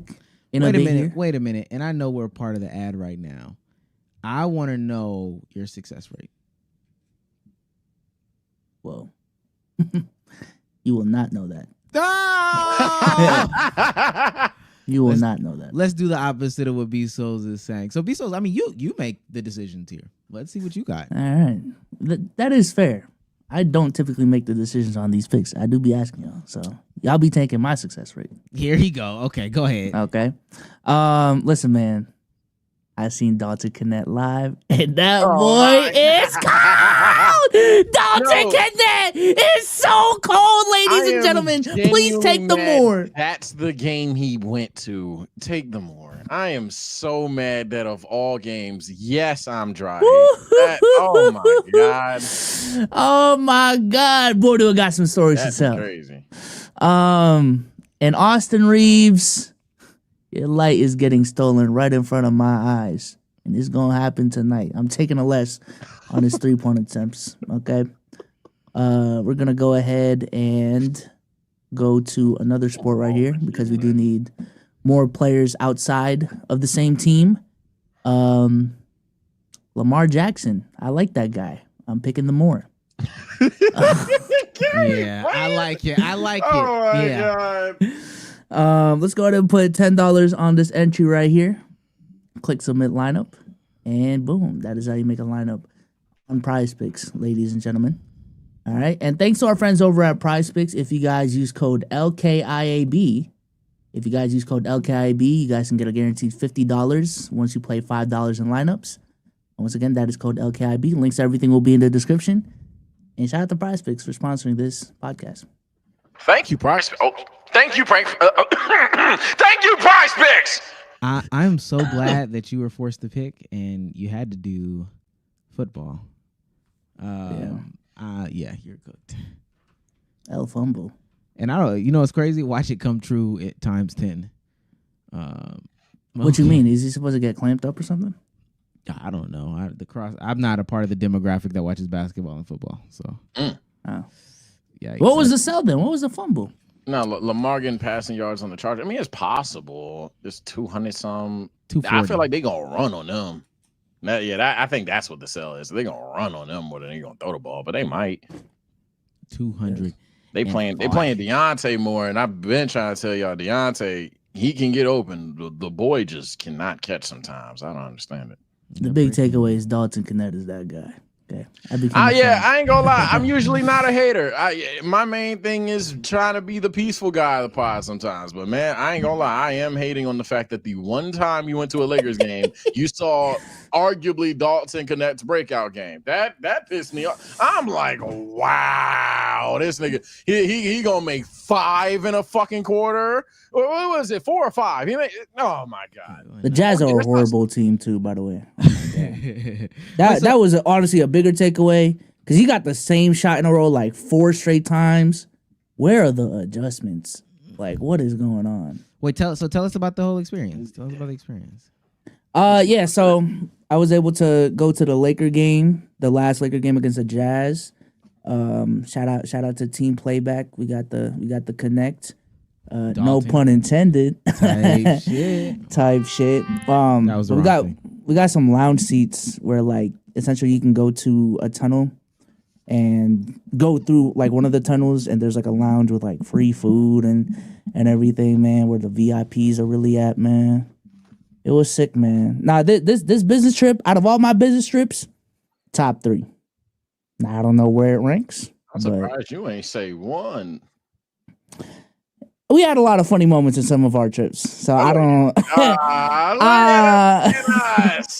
I don't know, but in terms of like the trip where I felt like, damn, like it's some next level shit. It's definitely. I feel like that's like an accomplishment trip. Bragging at some point does get a little ill. Still bragging, dude. But every now and then, the trips like that seem refreshing. Like, damn, like you work for that, man. Yeah. I mean. Y'all know my background. Y'all know like what I've done on YouTube and just literally landing a job where there's a crossover between like sports, NBA, content creation, live streaming, and like my tech side of things. Hey man, seems like a perfect glove. That's it. Told him to get a degree. Yeah. Love it. And I love it. And I love it. Yeah, shout out to the degree, man. The power of a piece of paper. Stay in school. Well, while we're here, Sage. Man. Well, I have a micro hot take that's live right now, and then I have my overall hot take that deleted itself. Oh, never mind. I found it. Okay. My micro hot take is football related. Hey, Steelers fans, any keep it a buckers that again ready to pull gotchas, as I said, don't panic. This is the trap game. I'm not gonna lie to you. 2-8 Browns, division rival, with a pissed off Myles Garrett. I've been the person that's come up here and told you, oh yeah, TJ Watt's better. Hey, all of that's fine and dandy. You don't piss off Myles Garrett and then play him with a quarterback that can't move. This is the trap game.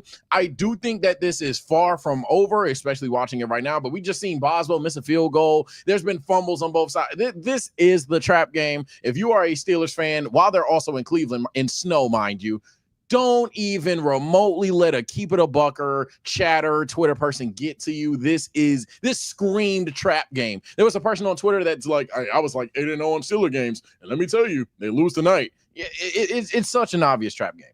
Now, speaking of football, but not related to football, my hot take of the week, man. So for those that don't watch football, and this is where it will correlate to everything. Madden. Saquon Barkley, I'm sorry, had a very, very, very good highlight. For those that don't know, imagine jumping over someone backwards while playing football. Yeah, I swear to God, he did that. Mind you, he did 2 other moves before that. That was genuinely one of the best 10-yard runs out there. I know it was glazed, but in hindsight, it probably really was. However, I'm not talking about football there. Madden imports that shit in like a week. Man, imported that shit in like 2 weeks. Where I'm going with this, hot take, man. Hot take, cold take. Y'all got to stop accepting games on their bullshit and then hiding behind certain things like, oh, they're taking their time. Oh, it takes a while to do these things. They put an entire animation of a nigga doing a 360 in midair in a week. They just did that. And here we are just accepting the bullshit that Madden will give us, that 2K will give us, that if you're not a fan of Sparking Zero will give you, or whatever game. These gaming industries, they have fuck you money. They can import these things like that. And this is another clear point of that. I agree. The only thing that I will say is that usually when coding something, it should go through some sort of testing, but this was another animation. They don't be testing shit. Yeah, that's what also makes me scared. I haven't seen it happen. I haven't really looked into it because I did see that they implemented that move into the game. I can only imagine how cheesy that move is, and how like you can pull that move off in situations in which you should not be able to pull that move off. But you are 100% right. If they wanted to, they could do it. They just don't. They just don't want to do that shit, man. They just do not. All right, my hot take of the week. I have never heard a good argument against reparations because no good argument against reparations exists. I know people want us to be more talk about real world things. This is me talking about real world things. There is not a good argument against reparations. It does not exist. People want you to feel like you are stupid. People want you to feel like you need to move on. People want to gaslight you, as the kids would say. And this is not even a specific place in like or specific to anybody's reparations, because I know that that's what somebody's going to say. Well, why? Everybody deserves reparations if they have been wrong. If I steal from you, you deserve reparations, gang. Stealing is wrong. I've never heard a good I've never, and I will stand on this hill, debate people in Discord, debate people in Twitter about this. There is never a good conversation as to why reparations is bad. That's it. Ain't got too much type shit. I don't really have an issue with that. There we go. Bsolz.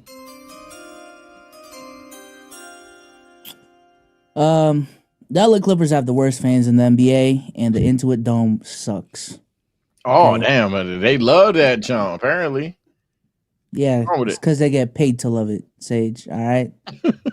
Again, I was fortunate enough to go to 2 NBA games this week, and the clearly better one by a mile, even though technically it wasn't the better basketball game, was the Laker game.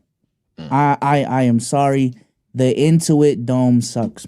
Now, I think y'all have heard about the wall, but I don't know if y'all have heard about the whole process of like actually going to the games. So when you buy a ticket, you have to download the LA Clipper app. Okay. Within the LA Clipper app, you have to sign up for an account, enable Face ID, add your payment accounts, verify your email, all of these different things before you can even like get your ticket. The reason why is because of the technology at Intuit. You don't have to pay for anything with a card. Literally, you walk into a fucking restaurant, you grab your chicken fingers, grab your burgers, you just walk out. No payment needed, no nothing. You don't even have to sign your, you don't even need to get your QR code scanned or anything. You just walk into the arena. And like the whole place is literally Face ID'd. In theory, it's cool. It's straight. But in terms of the actual experience, once you get past the tech is pretty cool, The execution is just fucking unnecessary. It just is. So one, the food, the whole like checking out thing is cool, right? Oh my god, I feel like I just stole fucking food. Like, oh my god, like I didn't have to, like swipe a card or anything. It's cool, but the food is ass. Okay. Oh, yeah. Like when you go to other arenas, they have like local food there that's actually good. What arena is that? Crypto, TD Garden. They have Chase Center. They have like local foods and shit, but it was literally like Clipper branded food, damn near. Like it was. Oh yeah, we ain't got that up here. But that's how they can afford that. It's literally the generic bulk chicken nuggets, generic bulk hot dog. That's how they can afford to do all this other shit. Is because they're gonna cheap out in a certain way. Falcons did the same thing, but go ahead, keep on. Yeah. So like the restaurant, like over here in Boston, if you go to TD Garden, they have like a Sal's Pizza. You can buy Sal's Pizza at the arena. Okay. It's just like I don't know, Clipper chicken. Like what the fuck? Even the Wizards have food. Okay, I was wondering what you meant by that bar. Oh, you're right. You're right. I take that back. I'm tripping. Yeah. Go ahead. Yeah, you're right. And then the actual game experience, bro. The wall is the most NPC force fucking marketing I've ever seen at an event ever.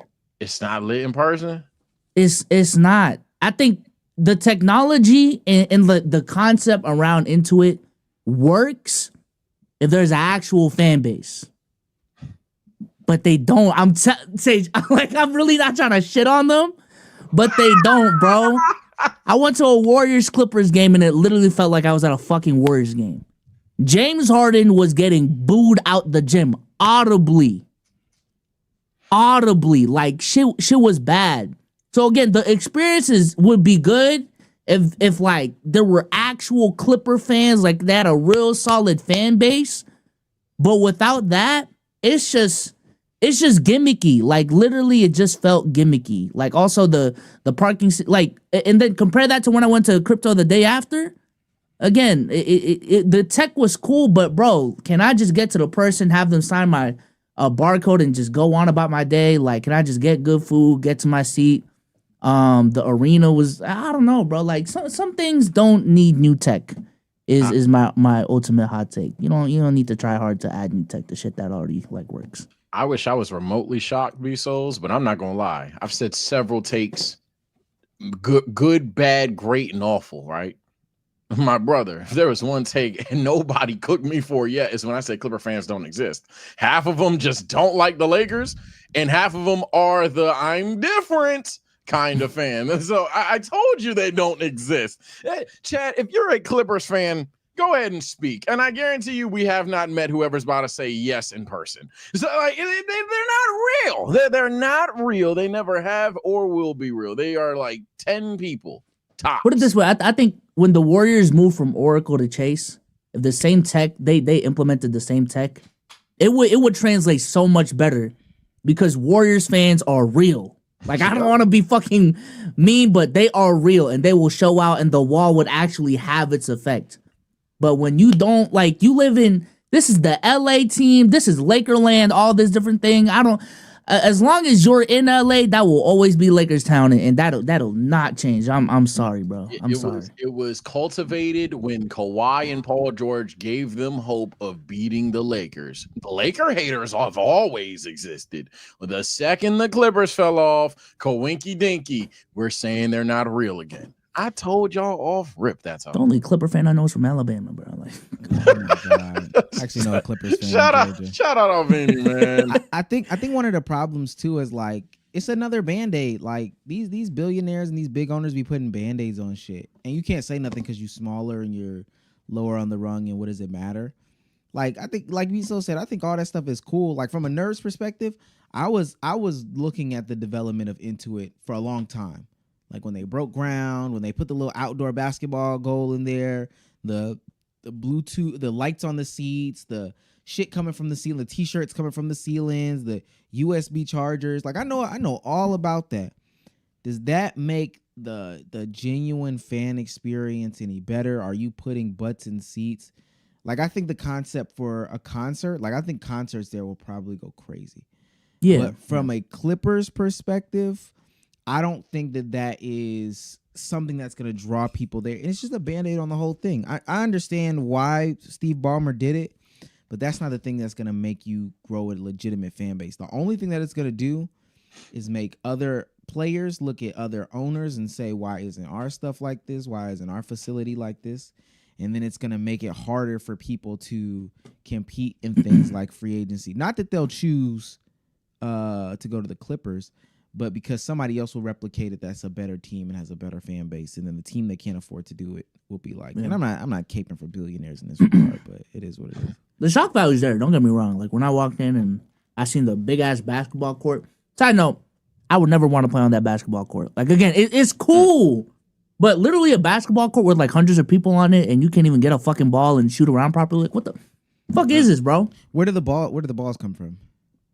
I don't know. I didn't even check. Like what is the point of playing basketball here? There's like fucking 4 different families under the rim. I'll fucking shoot a basketball. I might hit a kid in the head. Like. What is this, bro? I saw a picture or I saw a video of people doing it, and it looks like, as a team has a shoot around, it has the full team, the bench, and the training staff. It literally looks like 3 teams are shooting on one rim. Like it does look bad. It does look bad. I love this. I love getting this shit exposed, bro. I may have had to wait 4 years, but it's worth it. I don't even hate the Clippers. I just hated that run of the Clippers. I don't hate Kawhi no more. Second Kawhi leaves him, fuck it. But it's just the principle, man. Y'all cultivated, joined up on a team that y'all thought could do shit, didn't do shit, and now everybody calling them ass again. I love it. Right to the Laker game, there's like a spotlight on the court too. You know what I'm saying? Like, Yeah. there's real order. I ain't gonna lie. There. We know how we do over there, and we ain't even at our peak. We used to be called Staples, nephew. Also, JJ already got order. Yeah. Okay, stop it. The Lakers are a fun team. Micro hot take. The Lakers are fun again, and y'all don't want to admit it. The Lakers are low key fun again, and nobody wants to admit it. The My Lakers Filipino side starting to come out, man. The Lakers are low key fun. Nobody wants to admit that shit. This is the outdoor court, and of course, I mean, he got a shot up or whatever. Nobody really down there. This must be hours before game time. But this depiction is what I saw.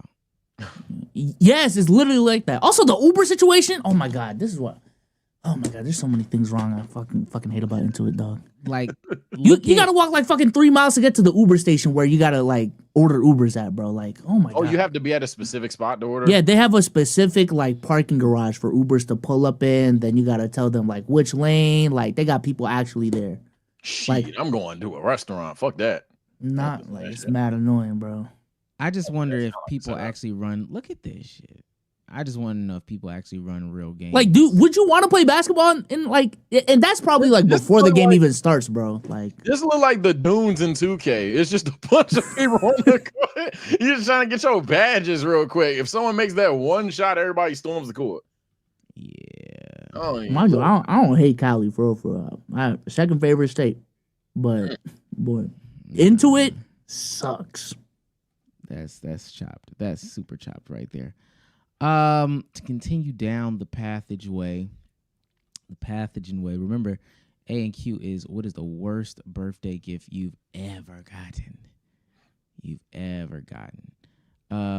Actually, I might want to do another silly one before we talk about this Drake situation. I think the Drake situation is pretty interesting.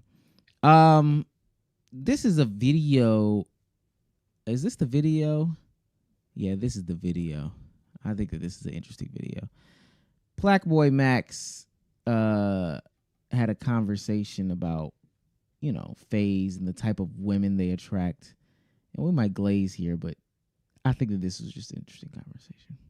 Damn, bro, yo, I'm telling y'all right now, bro. Once the whole start talking about now them faze boys, because yo, you asking me, especially black girls, and y'all know I love my black queens, my Hispanic queens. No, the white hoes, they know about faze. You know why they know about faze? Because Banks putting dick in a jalooper. That's the problem, though. But you ask a black girl, faze, she might just smack you. That's the problem. Bro, we got to get to the demographics, bro. You ask a black queen, they know AMP, she start lighting up. She start listing the members. She salivating by the time she get to do it. Man, fuck this shit.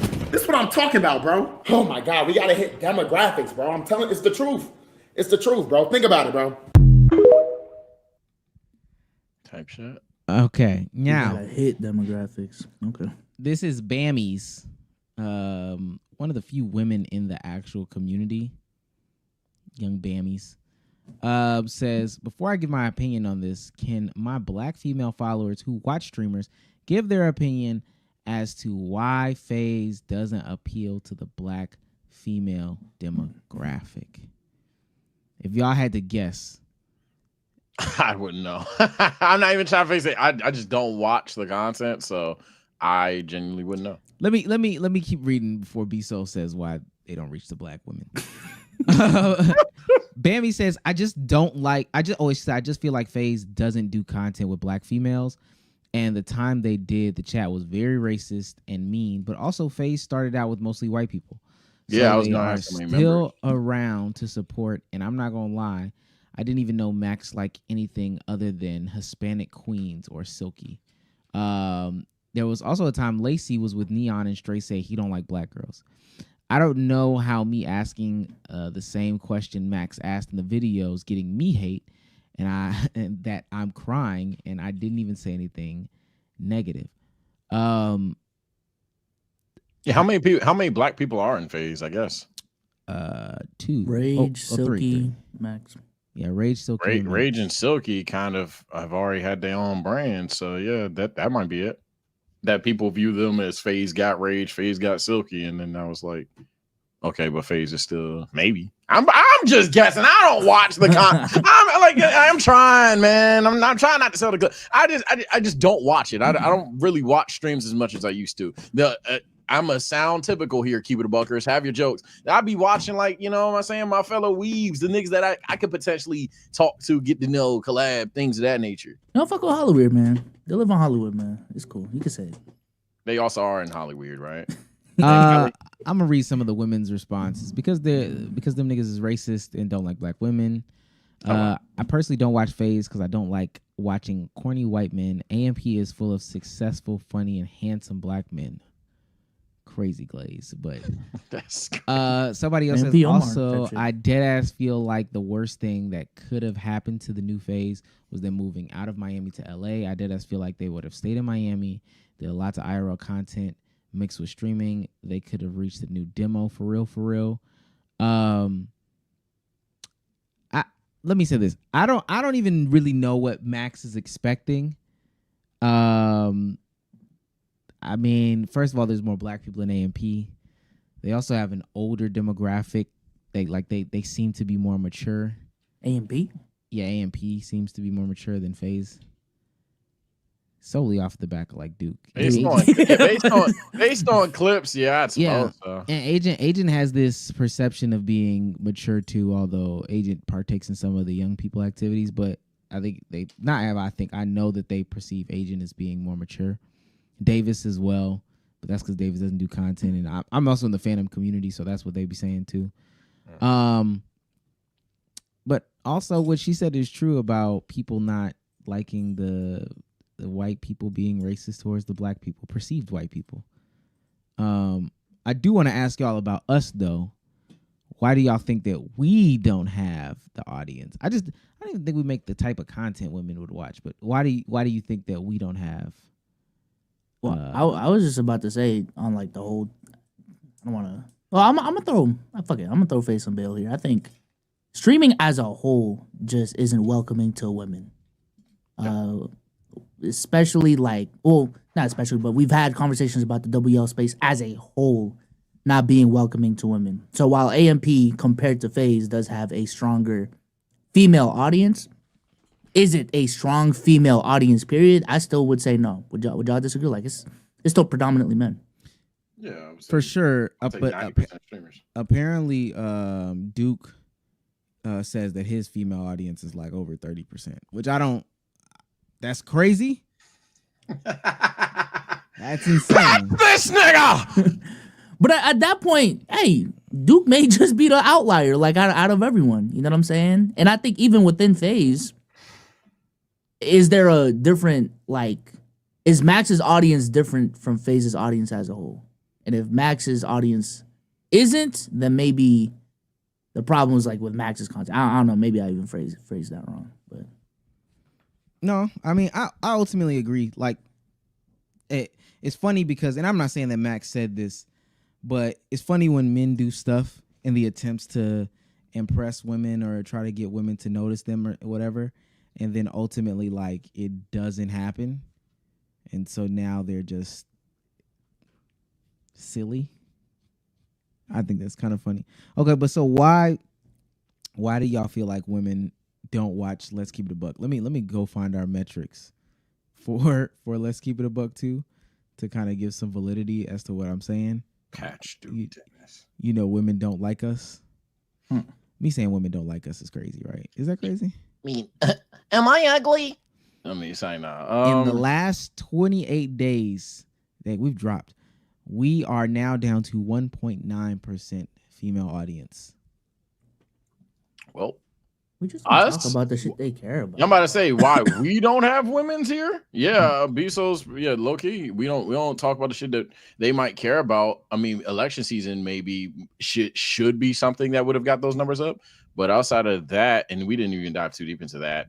Yeah, I mean, not a lot of women's. And, you know, basketball is really a male like demographic dominated. Damn. I'm trying to use words.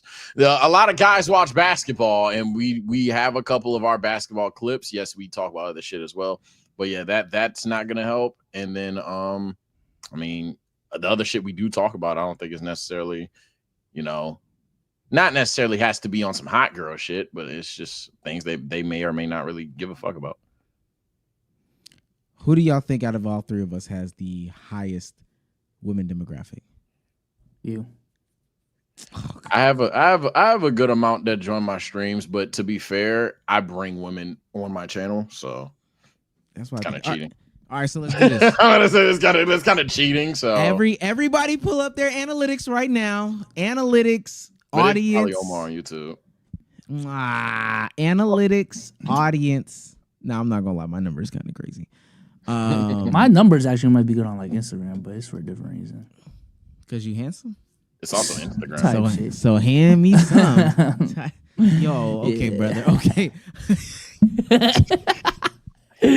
No, because like when reels go viral, they go, you know what I'm saying? They really reach like people that don't even follow you. And I'm like a Instagram king for real. What are you? Yo, shut up. I'm an influencer now. I don't know if you like caught it. Oh my God, you were just saying stuff. Yo, I don't even like the word creator anymore. So you go to YouTube Studio, right, Sage? Just to let you know, analytics. I wanted to stop him from talking. Okay. Last 28 days, all content. Bsolz, where you at? I was on Instagram, bro. Keep going. What the fuck are you doing? You could just do it. What are you doing? You on Instagram on your computer? Hold on. All right, on Soul Speaks, last 28 days, 4.2%. Comfy. Okay, find Souls and Sage while Bsolz reads. While Sage reads his channel. Sage, what's your channel? Yeah, my YouTube. That's probably not going to cook. I got 5, or like flat 5%. Yeah, flat 5. Okay. 2.3 on Souls and Sage. Yeah, you probably got like 10, 15. Who? You. I'm not gonna lie, it's high as fuck. You talk about the other shit. I am at a 25.5% women. Yeah, that makes sense. 25.5% and 74% men. See, 23.3 on Instagram. Told you. Yeah, the only argument. Yeah. Better watch out, buddy. I'm coming. Pause.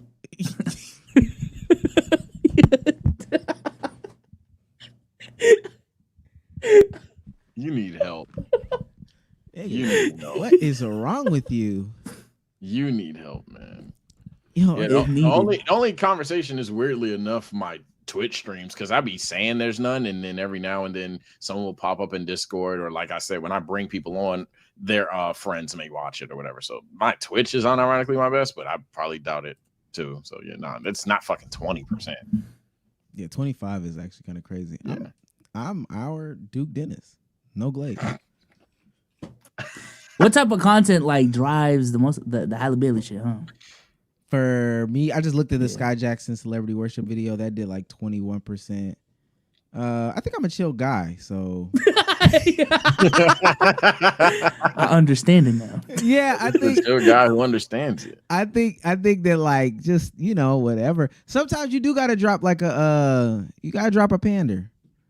No cap. No. Let me not say that. You do gotta drop a video where like Let's keep it a buck, man. Just because you get bitches doesn't mean you know what women actually talk about. what are you talking about right now? Do you have conversations with women or do you just fucking, buddy? That's the problem. That's the problem.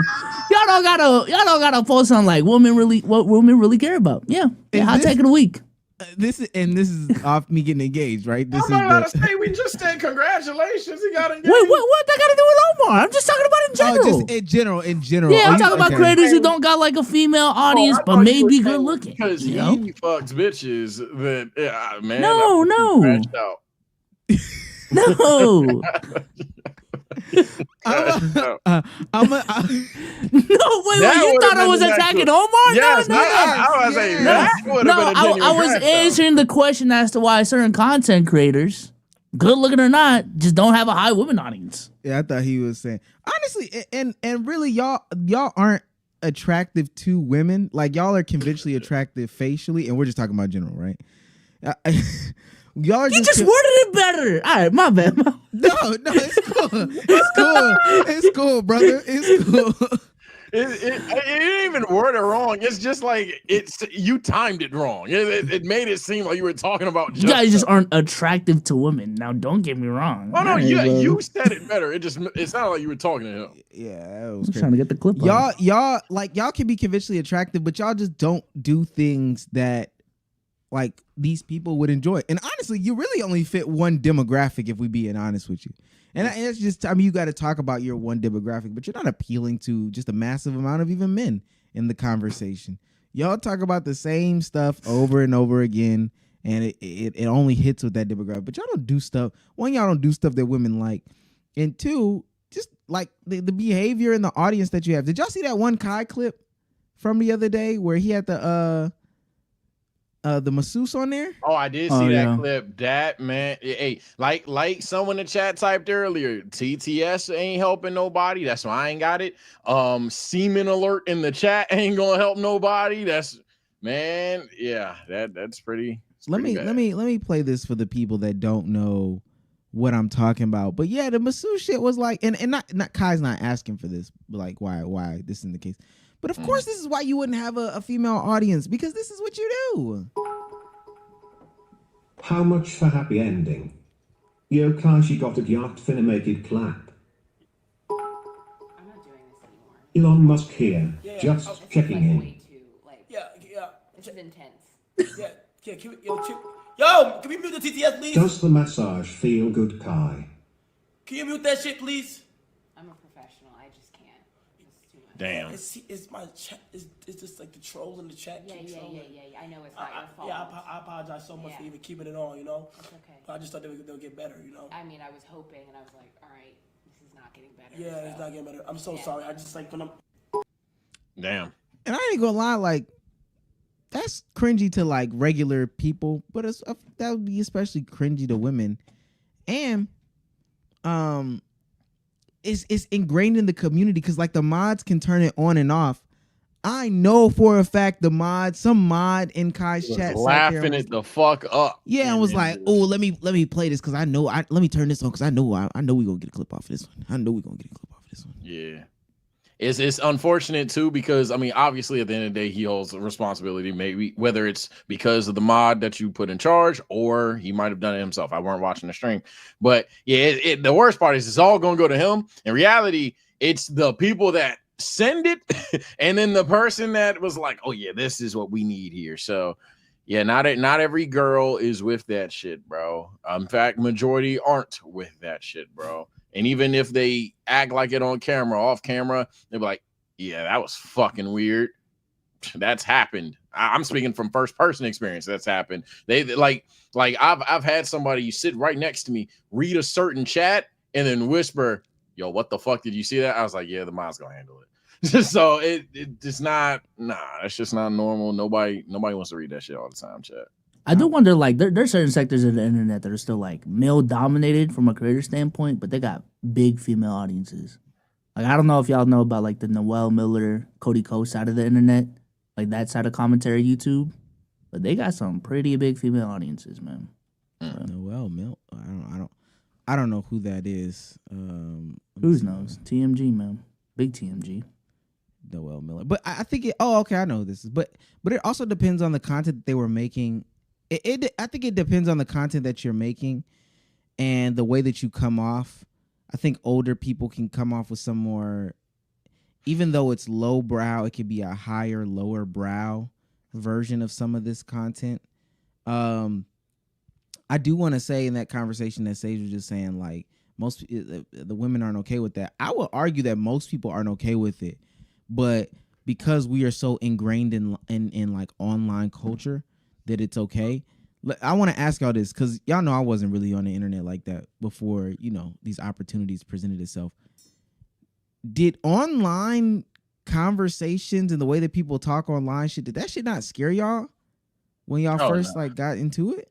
Yeah, nah. It was just like, for me, it took a long time to understand the concept. And you guys have seen that even on this channel, that someone's just going to call me a bitch. Someone's just going to call me a hoe. And I just got to roll with the punches. Like, literally, and I see some of your shit. Sometimes I genuinely don't. Like, me checking the comments, I don't see that. But I'm obviously reading my chat. I read the chats all the time. I think you're weird if you don't. And before we go live, I unironically here, not a break 4-4. I was actually early, right? The water was here. And someone in the pre-pod show was like, okay, we got I think it was one of them niggas trying to leak the news. They were like, yeah, we got 2 fiancés and TSO hoe today, y'all. It's like, I'm a hoe? Goddamn, nigga. Now it's like, if we were in person, you might be 6'5", 350. You might be big and bad enough to call me a hoe, but I don't think you just walking up to niggas and calling them hoes. So man, it's just something that you just got to get used to. And that's just the floor, which is also weird, right? Like, nowadays, the sus culture shit is something that you got to be normal with. You got to think it's funny. So, and yeah. What's funny is, even if that was the case and they would say it like online and in person, the reception between them saying it online and in person is 2 totally different things. Like, that comment might exist online and everybody just kind of scroll past it. If they were waiting for us to do a podcast in person and people were just in a crowd making their comments, yelling their comments, and somebody says something like that, no hoe, and I'm just sitting there like, but people around would be like, yo, the fuck is you going good, on? bro? Like, what? This is weird. But that's what I think happens on like a lot of these sides of the internet, and they just don't. I don't know if they're not being true to themselves or real to themselves. Like, you are a reflection of your audience, and when stuff like that happens and you're questioning why I can't get females or why I can't get men or why I can't get a Hispanic viewing or why I can't get a white audience, that's because of content you make, type shit. Like, that's it's on you. That's fair. Let me read these last couple of super chats and then we'll do this Drake thing. Yeah, we're definitely gonna lose the trap game. But I knew this was a trap game. The only thing that I'll let the Keep It a Buckers tag me in tonight's Discord. Become a member, go into Discord, things of that nature. I will say, as a Steelers fan, the only concern I have is no touchdown 2 games is objectively. I will rant about that. But in terms of losing to the Browns, I had a feeling this was a trap game. Streets made a King 199. Oh, that's the wrong thing. My bad. Who cares about ratings for real? And Sage, your Steelers trash. Yeah, like I said, everybody was waiting for this a type of loss like this. Yeah, I knew. I didn't know it was gonna snow tonight, but I literally was like, yo, we're about to come off of a Sunday win in Baltimore, go to Cleveland on Thursday, and we're gonna probably lose the game. I knew it would be cold. I didn't know it was also snowing. Yeah, this is an easy trap game. The only thing that's inexcusable is our offense not scoring the basketball, football, and back-to-back games. That's objectively nasty. It's snowing up there, Bsolz? It was raining today. Okay, but that's snow. It's snowing hard as hell in Cleveland right now. Shout out to Max87LI1. He's on fire. For $5 says, is Adam Silver the worst commissioner of the big 3 leagues? You know what's weird? I don't think What's he's the big fucking 3? Baseball, football, and basketball. Yeah, I assume so, unless they're counting soccer. You know what's crazy? I don't even think he's like dog shit because he's done a lot of good things, but at the same time, he just doesn't have the best answers when you ask him directly sometimes. People are gonna say baseball. I just know Adam Silver is still riding off of the what's Stern? Stern, yeah. No. Clippers' old owner, Donald Sterling. He's still riding off the Donald Sterling. The baseball people are saying baseball, but I know that he's still riding off that Donald Sterling shit. Shout out to the 21st King. He's on fire. For $5 says maybe the reason Sage hasn't had a hug since 2nd grade is because he thinks it's right. Like that was such a crazy. I'm convinced that Buddy's backstage, or he's gonna react, or y'all ran a skit or something. I don't think that's real. I refuse to think that happened. It's Kai for $4.99. He's on fire. Says maturing is realizing that a girl in 2nd grade fumbles Sage. Where is she at? Look at him, top streamer and a mogul. W call back, man. W call back. And then it's Kai says for $1.99 says EA needs to give up the NFL exclusive license. Yeah. I Oh, mean, one thing I've learned, bro. The money is with the old people. I ain't gonna lie. Market the old people. Hey, even with conversation me and Omar had today, man. Market the young people. You're gonna need more people to make more money. But hey, man, get the old people on this side. You're gonna make a lot of money. Plus, young people are fickle as fuck. Like they're willing to change much quicker. You get an old person, milk that cow. Lifelong fan. Yeah, till that teat is dry. Old niggas got that old nigga ignorance. It's what I hate about them in regular life, but it's wisdom when it comes to business. J.O for $4.99 says, Ja like shit. Pause if needed, Mo. What the hell? What was that for? I didn't even do anything. It's basically fuck you. You know what I'm saying? Chris World for $1.99 says, Omar, marry a white woman or only eat Asian food. Yo, what are these super chats? I would marry a white woman who only cooks Asian food. Lie. So you lied. I'm saying. So you lied. Awesome. Only eat Asian food. What the fuck? Asian food is good. So he lied again. Oh my God. Rock for $4.99 says, He's on fire. You guys have a cool show. Big ups to Let's Keep It a Buck. Eggplant. See, like this right here. This right here, man. You're just supposed to just take it. No cap. Pause. I'm KDZ. He's for on fire. $4.99 says, He's on fire. My birthday is tomorrow. Omar, congratulations. Thank you. Bsolz, also congratulations. Thank you. Sage, you up next, bud. Oh, Go gosh. hug the right woman. Man, yeah, man. Next super chat, man. First of all, Damo's next, and second of all, man, next super chat, man. It's all right, chat. Sad stream tonight. We watching Dan to Dan, and then we gonna cry the shit out. We probably gonna cry it out first, man. Sad stream tonight. We gonna get you somebody at Bsolz's wedding. No cap. Sage, are you just like she'll come into my life I'm just a like chill when guy she's who there? streams. Yeah, I'm just a chill guy. Talks about anime and streams every now and then. But you wouldn't say like you're active in the dating scene, like trying to look for someone serious? Yeah, well, no, I'm fucking ugly, so I try and fail. But don't get me wrong, like all shots are good shots. I will shoot them, but man. But you're trying though, like. No, for the most part, I'm working, but yeah, it is what it is. What did you? He really cussing. Okay, come on, because we already did this already. I don't know why my girlfriend wants to. You're what? Oh, my bad. My yeah! Yeah, get the name right. Get that name right. Come on now. Aw. Can't really catch it, but aw. Oh, brother. You want to look so manly. Are you gonna make ramen noodles? That's why for me, women don't please? fuck with us, man. Can you make ramen noodles for me, please? Thank you. I appreciate you. God, to have a fiance. Ramen noodles. Okay. Yo, shut the fuck up, Bsolz. Soul Negro Kage. He's on fire. For $9.99 says Soldier on his edgy arc. First saying Negro and then surprised that a woman made the flag. What's behind those shades? Real eyes, real lies, real lies. Okay. He also sends $4.99 to say He's on fire. in an age of remakes, what's a game/movie you would like to see remade? None of these. Nah, it's a cop out answer. I mean, Man. the layup line. Oh man, Remake 2K16, man. I'm at that age, that time, man. Retro is some of the good games of recent memory, man. Damn. Def Jam. I want another Def Jam. It's a safe thing to do. What's the worst that you can fucking do, right? It's a cartoony ass fight game. Remake Def Jam, just put celebrities in there. Kendrick versus Drake fights would literally dominate TikTok. Yeah, the answer to movie is definitely none. To video games, I think a lot of the PS3 games.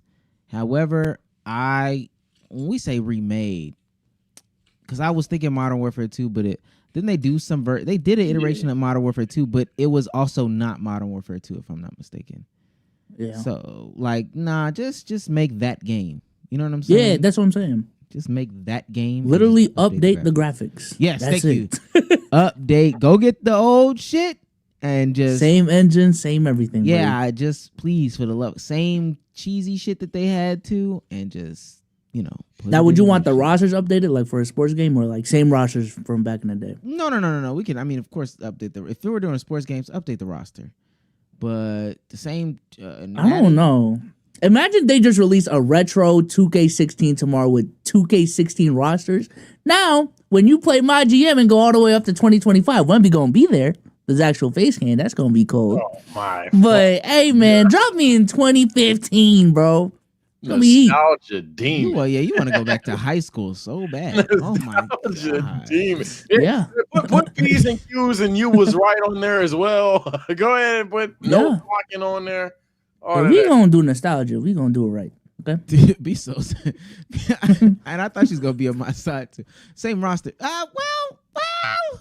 Nah, we need the old shit. Same Wi-Fi. No, this half-ass shit, man. Same homework I had. Shout out to Bruno the Spider for 1999 says, just go out the booty. Had to tune. Just got out the booty. When y'all misspell stuff, I swear. Yeah, I don't know what you mean actually. Just finished having intercourse. Had to tune into the pod. 100. I'm gonna assume you meant got. Appreciate you, my boy. Now, why is this the clarity pod for you? I don't know, but there's that. And last but certainly not least, He's on fire. He's heating up. Big Lord Barlos for $11 or for $9.99 says, seeing Connect ball out gives me hope for the future after LeBron. Man, I'm telling y'all don't want to admit it yet, but maybe if I weren't here, y'all would have started to see Lakers are low key fun again. I'm not saying we're good yet, but we're fun. We're fun. I don't know if I would go that far. Nah, it was a fun team. Okay, last thing on this sheet today. Drake might have won the beef after all. Huh? What? Drake played the long game. Drake fans have been salivating after Metro Boomin and Future spoke about the beef recently, with Metro seemingly regretting the matter. Kendrick giving a weird answer in his first interview since dropping the song, and Future not acknowledging the beef at all. Wow. These are some quotes. Metro Boomin clarified that his fallout with Drake was due to a personal issue, not a trivial matter, and that such conflicts are common in life. You know, Sage left the toilet seat up. You know, Bsolz got his feet on the couch. Damo needs to go get some water and be late. You know, just common stuff. Not anything big. He regretted the idea that they spent years making albums to just diss Drake, calling it serious hate. This is from Metro Boomin. Metro emphasized that their work was not fueled by animosity, but personal disappointments. Kendrick Lamar explained that Not Like Us embodies the type of man Kendrick represents. He describes this man as having strong morals and values, someone who isn't afraid to acknowledge his flaws and explore deep, fear-based policies.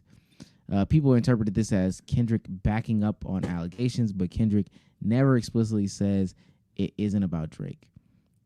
And then when kind of asked about the beef, Future just kind of danced around it. Now, Skepta chimed in on the beef, claiming that they are closing doors for other rappers and need to squash it. Let me play this because apparently this beef is so big, pause, it's hurting the rap game as a whole. What is funny about that? I weren't laughing till Soul started laughing, man. We are childish, bro. I swear. This is why we don't have children, man. a female audience. Y'all are children, bro. Oh my gosh. I can't believe it's not butter. When I was clashing in grime, we never had nothing to lose. There you go. This is what I'm landing now. So when we're saying things to each other, you could call me anything in the world. I'm not going to lose a Nike deal. Right. I'm not going to not be able to put food in. That'd probably even get me more money because we'll go to the show and do the clash on the stage and more people are paying and rare, you know what I'm saying? So the version they was doing was hurting. It's hurting what we've built. It's hurting what we've all built this whole time, like you two, man. If you don't like each other, just link up and speak and just talk to each other, or don't speak to each other but all this stuff you're saying to each other, for the rest of everyone else who is waiting in line for the doors that you've kicked open, these doors are shutting on us right now, bro. We're looking crazy out here. That's why I didn't like that. It was good until they started sounding so like it just sounded crazy. His shirt sound like it's mad ironed. Now the conversation is about, well, from Skepta's perspective, that the beef does hurt the little guys. Pause. Do y'all think it's weird though that they're backtracking on this whole situation? Because Future literally said there was beef. I didn't even know there was beef. Y'all think that's weird?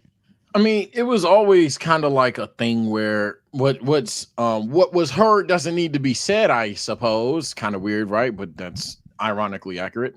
However, for the most part, no, because it been weird. Yeah, anybody who wasn't Kendrick kind of just like jumped on the fuck Drake train, except for some people who Drake explicitly called out. It was like, bro, not you too, right? And they go like, nah, I fuck with Drake, like Yachty or some shit.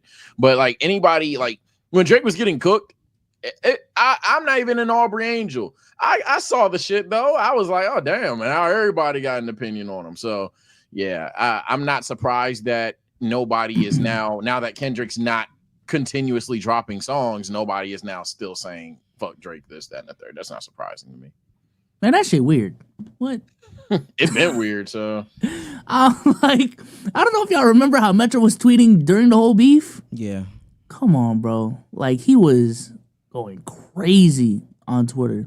And then he made a whole beat, BBL Drizzy, and you gonna act like, it was just in the moment. You was in the moment for like 10 days, gang. Like, it's a long-ass fucking moment. It's a long-ass moment. And in Future, well, I honestly thought like Kendrick was calling out me and Metro on like that. Like, and if we weren't mad, why should y'all? What was the beef? Come on, bro. Come on, bro. Like, you are not that dumb. I refuse to believe some people that saying Future Hendrix is that dumb, man. No, not Hendrix. I don't know if it's like affecting the entirety landscape of rap. But I would also say that there's maybe a little credibility to it affecting the entire landscape of rap. I don't know. We'll listen to Ebro in 2 seconds. I believe that you can mature. You can mature and realize that, like, did we have to drag it? Because we kind of dragged it. We low-key drug it.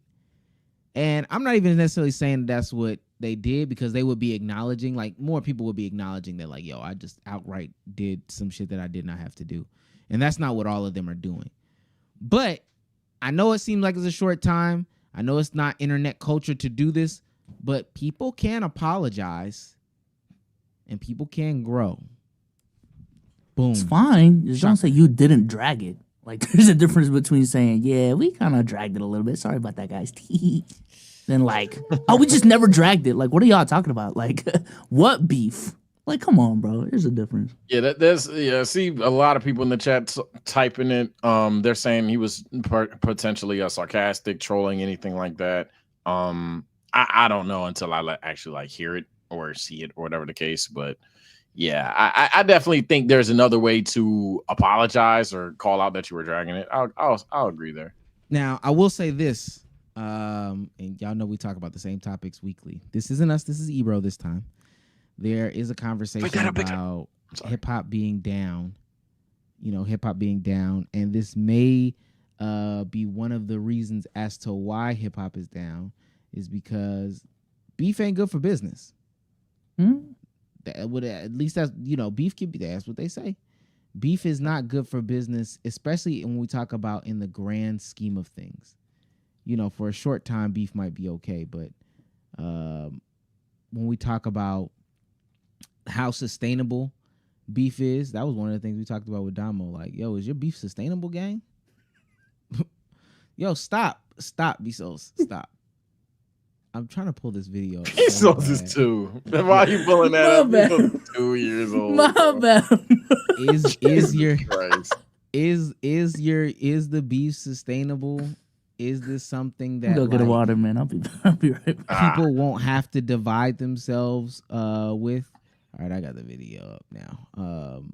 Let me play it before he comes back because I know he's gonna be a child about this. Any decline that you see in hip hop is our fault. We let hip hop become this everybody gets in, everybody's got a chance, lowest common denominator, cheap throwaway. I recorded 50 songs last night. We didn't care for this thing. We didn't take care of the songwriting. We didn't take care of the music making. We didn't take care of the fan base. We didn't go out and put our best shows on the stage. We didn't get with the best songwriters to make the best songs. We just started making shit and throwing.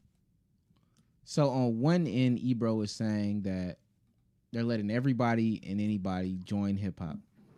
And then on the other end, he's saying, while people are just joining hip hop left, right, and sideways, at the top, you got the dudes beefing. And this could be a sign as to why why hip hop is dying. Maybe I'm naive, and the people in the game are saying that it's ruining the chance for the little guy. I would love to hear more of the pause if needed little guy speak on the segment, but I just don't. I just don't see how. Again, it built a platform for a lot of people to essentially like talk about the subject, cling on to the subject, hell, even pick a side, and then afterwards, it was kind of like a crater for okay, who roots for what, who drops what now, like. Now there's like a giant fuck you rap beef that's just went over, and everybody's listening to rap music now. Who's gonna step up and talk some shit? So I just don't see how them beefing is a issue, and then I really don't see how like is he only talking about this beef or just in general? Because if he's talking about like female rappers beefing and shit, now I really don't see it. Well, a female rapper beef, they don't end up turning out sales. Yeah, that's what I'm saying. Yeah, I don't see like the women's rap beef correlating to beating down the next up and coming women rapper. Or well, you don't think that in female rap beef, once they start beefing, you ultimately have to pick a side. Like I remember when I suppose so. Basically, whenever anybody does a feature, and it always seems like when they women rappers, they'll get famous enough and then they'll have to do a feature. When you basically do a feature with Nicki or you do a feature with Cardi, you have cut yourself off from either side. Yeah, that's a thing, but like that's like I mean, yeah, I guess that would be the merit to it, but that's kind of like a name of the game thing for the most part, especially if the complaint is you come into the game, you drop your own shit, you build your own brand. I think to then be like, all right, well, when you try to get that feature or whatever, because then we can even talk about why are you trying to build a career based off of a feature, which maybe that's just by poor design, but I guess get it how you can. I don't know. I don't know all the logistics here. I'm obviously not a fucking rapper, but it just doesn't feel like this is the case, if that makes sense. Maybe that's a shit argument, but yeah, I suppose the idea of gang, when Dirk and Youngboy are beefing, now if you do another feature with Youngboy, you'll never get the Dirk feature is true. I suppose that's just straight up a fact. I personally think, so we can close it out. I think that when Drake and Kendrick beef and everybody beef with Drake or whatever the case may be, the act in and of itself is good for rap. What happens after is where things can take a left turn, things can take a right turn. If people started making good, authentic music, that, you know, had the best rappers, the best producers, the best so-and-so, and the best so-and-so, then I think that it would make for the best outcomes for rap, right? But if you do all that and now you're still divided, or you're not participating in making music anymore, like Rick Ross got into the beef to do what? He ain't making music no more, for real. fuck was you? I guess he had his shit about Drake. Someone else was speaking, and he was like, "Fuck it, why not?" Yeah, and in hindsight, that shit was kind of weird. Like, I'm not even gonna lie. It was weird to when you. it happened. Yeah, not gonna lie. You just leave that shit to the leave that shits. But ultimately, if you're gonna continue to make music, Future, Kendrick, that's cool. But other than that, let's not be weird after we did the diss. And some of these actions after the diss is weird.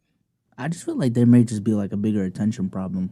Like, I think in 2024, we still have the same 24 hours in a day, but there's so many different things that we can spend our time doing.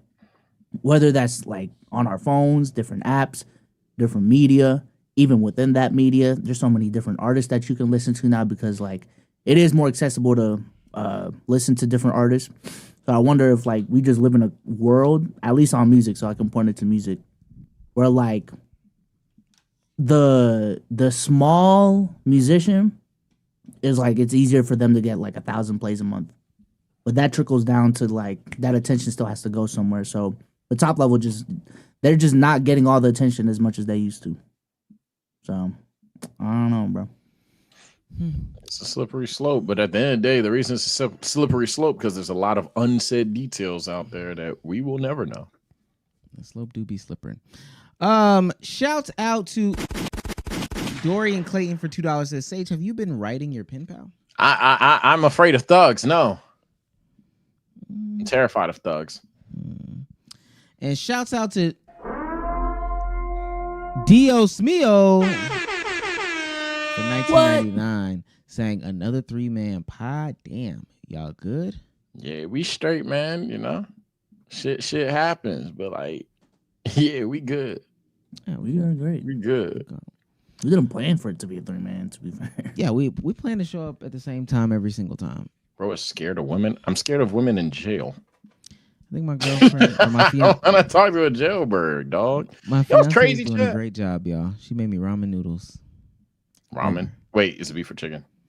It's chicken, and she made me some salmon on the side. I got PTSD. Chicken's good, but I can't do that shit. Spicy chicken? No, I'm talking about chicken noodles. Can't have a chicken pack. You're talking about ramen, right? Top ramen? Are you allergic? Oh, you're not talking top ramen. You're talking like ramen. No. I am talking top ramen. Yeah, I got PTSD. Wait, why? So like my folks bought, I shit you not, there was like a 64 pack. Folks got 2 of them. So like we never, ever got another flavor of ramen until we went through that. This was before I knew what going to the grocery store was. So I was cooked. That's what I had to eat for like lunch or dinner if I was starving, or if it was like 2 a.m. and I'm hungry. So I got PTSD. I can't do it no more. You talking about the orange pack, right? Yeah, I literally can't. It's not that it's gross, but the smell makes me want to fucking throw up. I just can't do it. Damn, Chris Brown on Kai stream. I'll say this. First of all, you have mass. You mass consume a lot of things, bro. And that were my fault though. I'll say this, and out of all of these, there's really only like 2 flavors that I would eat. 3 is pushing it. How many flavors out of these are y'all eating? I take the beef, pause if needed. I take Oriental's ass. Oh. But he don't get it? I like what you like, gang. What the fuck? Listen. I think you're missing the point. I'm more of a pattern recognition type of guy. You know what I'm saying? So yo, he just straight up said that's crazy. I ain't gonna lie. Oriental. He said Oriental is ass. I ain't never said no shit like that. That's crazy. That's the name of the flavor, and it's ass. I don't know. Oh, you think it's ass? That's why you said it. Okay, that's what I say. I never had it. I'm not a big noodle guy, so. Are you serious? Yeah. I'm about to say I've never had shrimp because I was allergic for so long. So I'd try that. Like if rice and lo mein are an option, I have never in my life said lo mein. Wow, lo mein is true. I fucks with lo mein, but I've retired. True. I take fried rice. Time to know. Lo mein is fucking fire. Well, let me get off this picante chicken and regular chicken. We can do a. Someone in chat told me try the yellow junk, the creamy chicken. I ain't had it yet. I gotta get pancit. I gotta try that. What is that? It's similar. Look it up. PANCIT. It's on Amazon. No, I was about to cook myself. My zip code is in there. Okay. PANCIT. Oh, CIT right here. Yeah. It's like glass noodles. All right, here you go. Pancit canton. No. The green one. The green packet. This one. Yeah, they come in similar packets like the ramen shit, but you don't gotta make it like brothy or anything. Like so, it's on the dry side. You know what I'm saying I like that shit heat. Okay. That shit heat. I'll try it. Okay. Dang, I can't get. Just keep the feedback private until you give it type shit. So, but if I like it, I can't say it.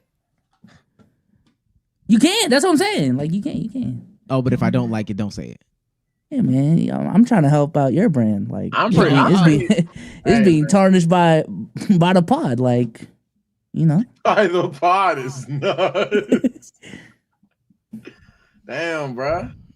He trying to get a win. I respect you trying to get a win, but all right, ladies and gentlemen. I don't know top ramen. No, I'm saying like if you ever review it, like just run a, you know what I'm saying, just check in. Like, yo, is this like this ain't too hateful, right? I need to check in with you on the damn noodle review. Yeah, I mean, if you don't care about the perception towards Asian people, then go ahead, just let out what you ever feel like. Fuck it, Bsolz, you're trolling. Okay. What do you mean? I think that people believe that I like Asian food.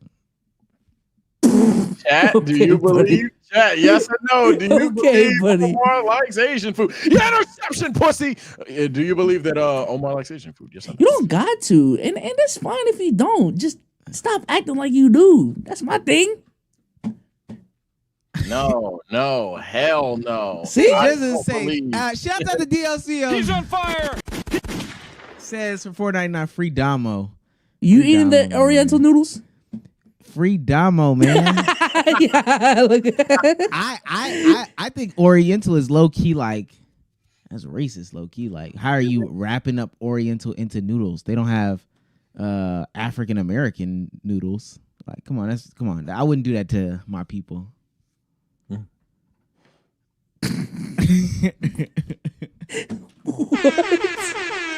He's on fire. What do you mean, my people? Bsolz, say goodbye to the people, man. Yo, what? Say goodbye. I don't want to pull that card, but if I did that in reverse, I would sound crazy. What the fuck? Hey, man. Appreciate y'all, man. I'm blessed to be here. Tight shit. You getting a lot of money these days. You getting a lot of money.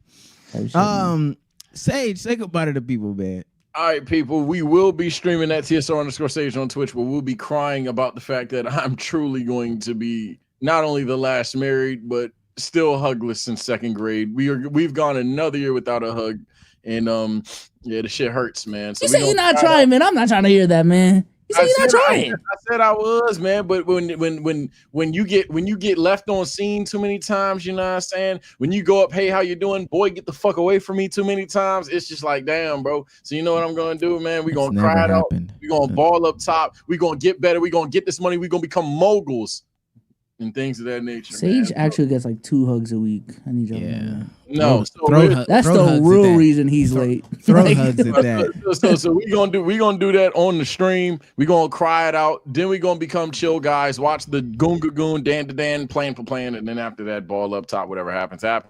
Care, stay blessed. Soon. Crazy throat hugs. They be putting it in the back.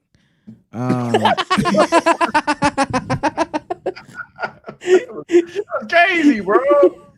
I bet it is. Freak ass. No. I'm just. You know what's crazy? You know what actually is genuinely nuts? Chat. I can. Do y'all go? The balls, nigga. Okay, you got me. 1-0. Good shit. Yeah. Y'all say this though, bro. Chat, y'all can't say I'm afraid, bro. I just be bricking. Y'all say this. We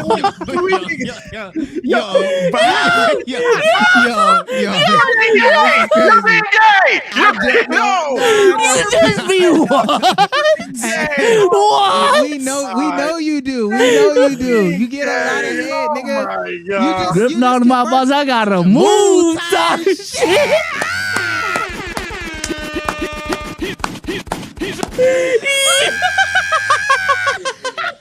Get this pod over with, bro. Yo, this is crazy. Yo. Come on, man. I didn't even say bricked up. I said bricking. We get it, bro. We get it, bro. Bird. Big bird. We get it, bro. I swear. I don't even want to continue my talking point, man, in this podcast. Man. I feel it, gang. You got to head. You got business to do. He's on fire. Okay. Done on these nuts, man. Hey, we let that slide. You said goon. What? That's the All right, yo, we go goon tonight. Because the show is so good. That's not. Come on, man. That's not. Goon is crazy. Goon is crazy. You, the chatter, are getting manipulated. I'm dying, bro. No, what the fuck? What happened to Dragon Ball Z and One Piece? Nigga ran out of regular Sparky Zero, yeah, that's bro. what I'm saying. You ran out of regular anime to watch. Oh, no way. No way y'all did that, man. Oh my Goon is crazy. There's no way y'all did that, bro. There's no way y'all did Goon. There's a whole. Oh, shit. There's no way they did that, chat.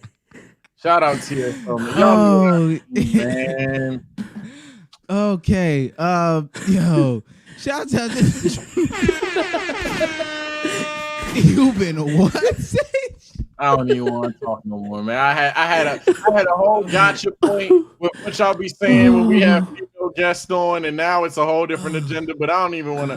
And chat, y'all gotta see through it, bro. That was in the words of Dama. These niggas just had a bounce bro session. That's crazy, man. Right. I feel it. I see you. Shouts out to Darius Williams, man. You be bouncing on your bros. He's on fire.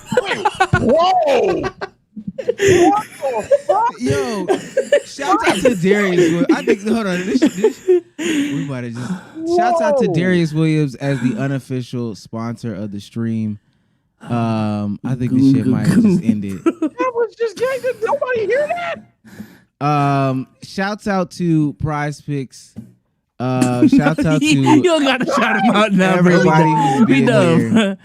We will see you guys next time. There's no way y'all didn't hear that. Yeah, peace, guys. What the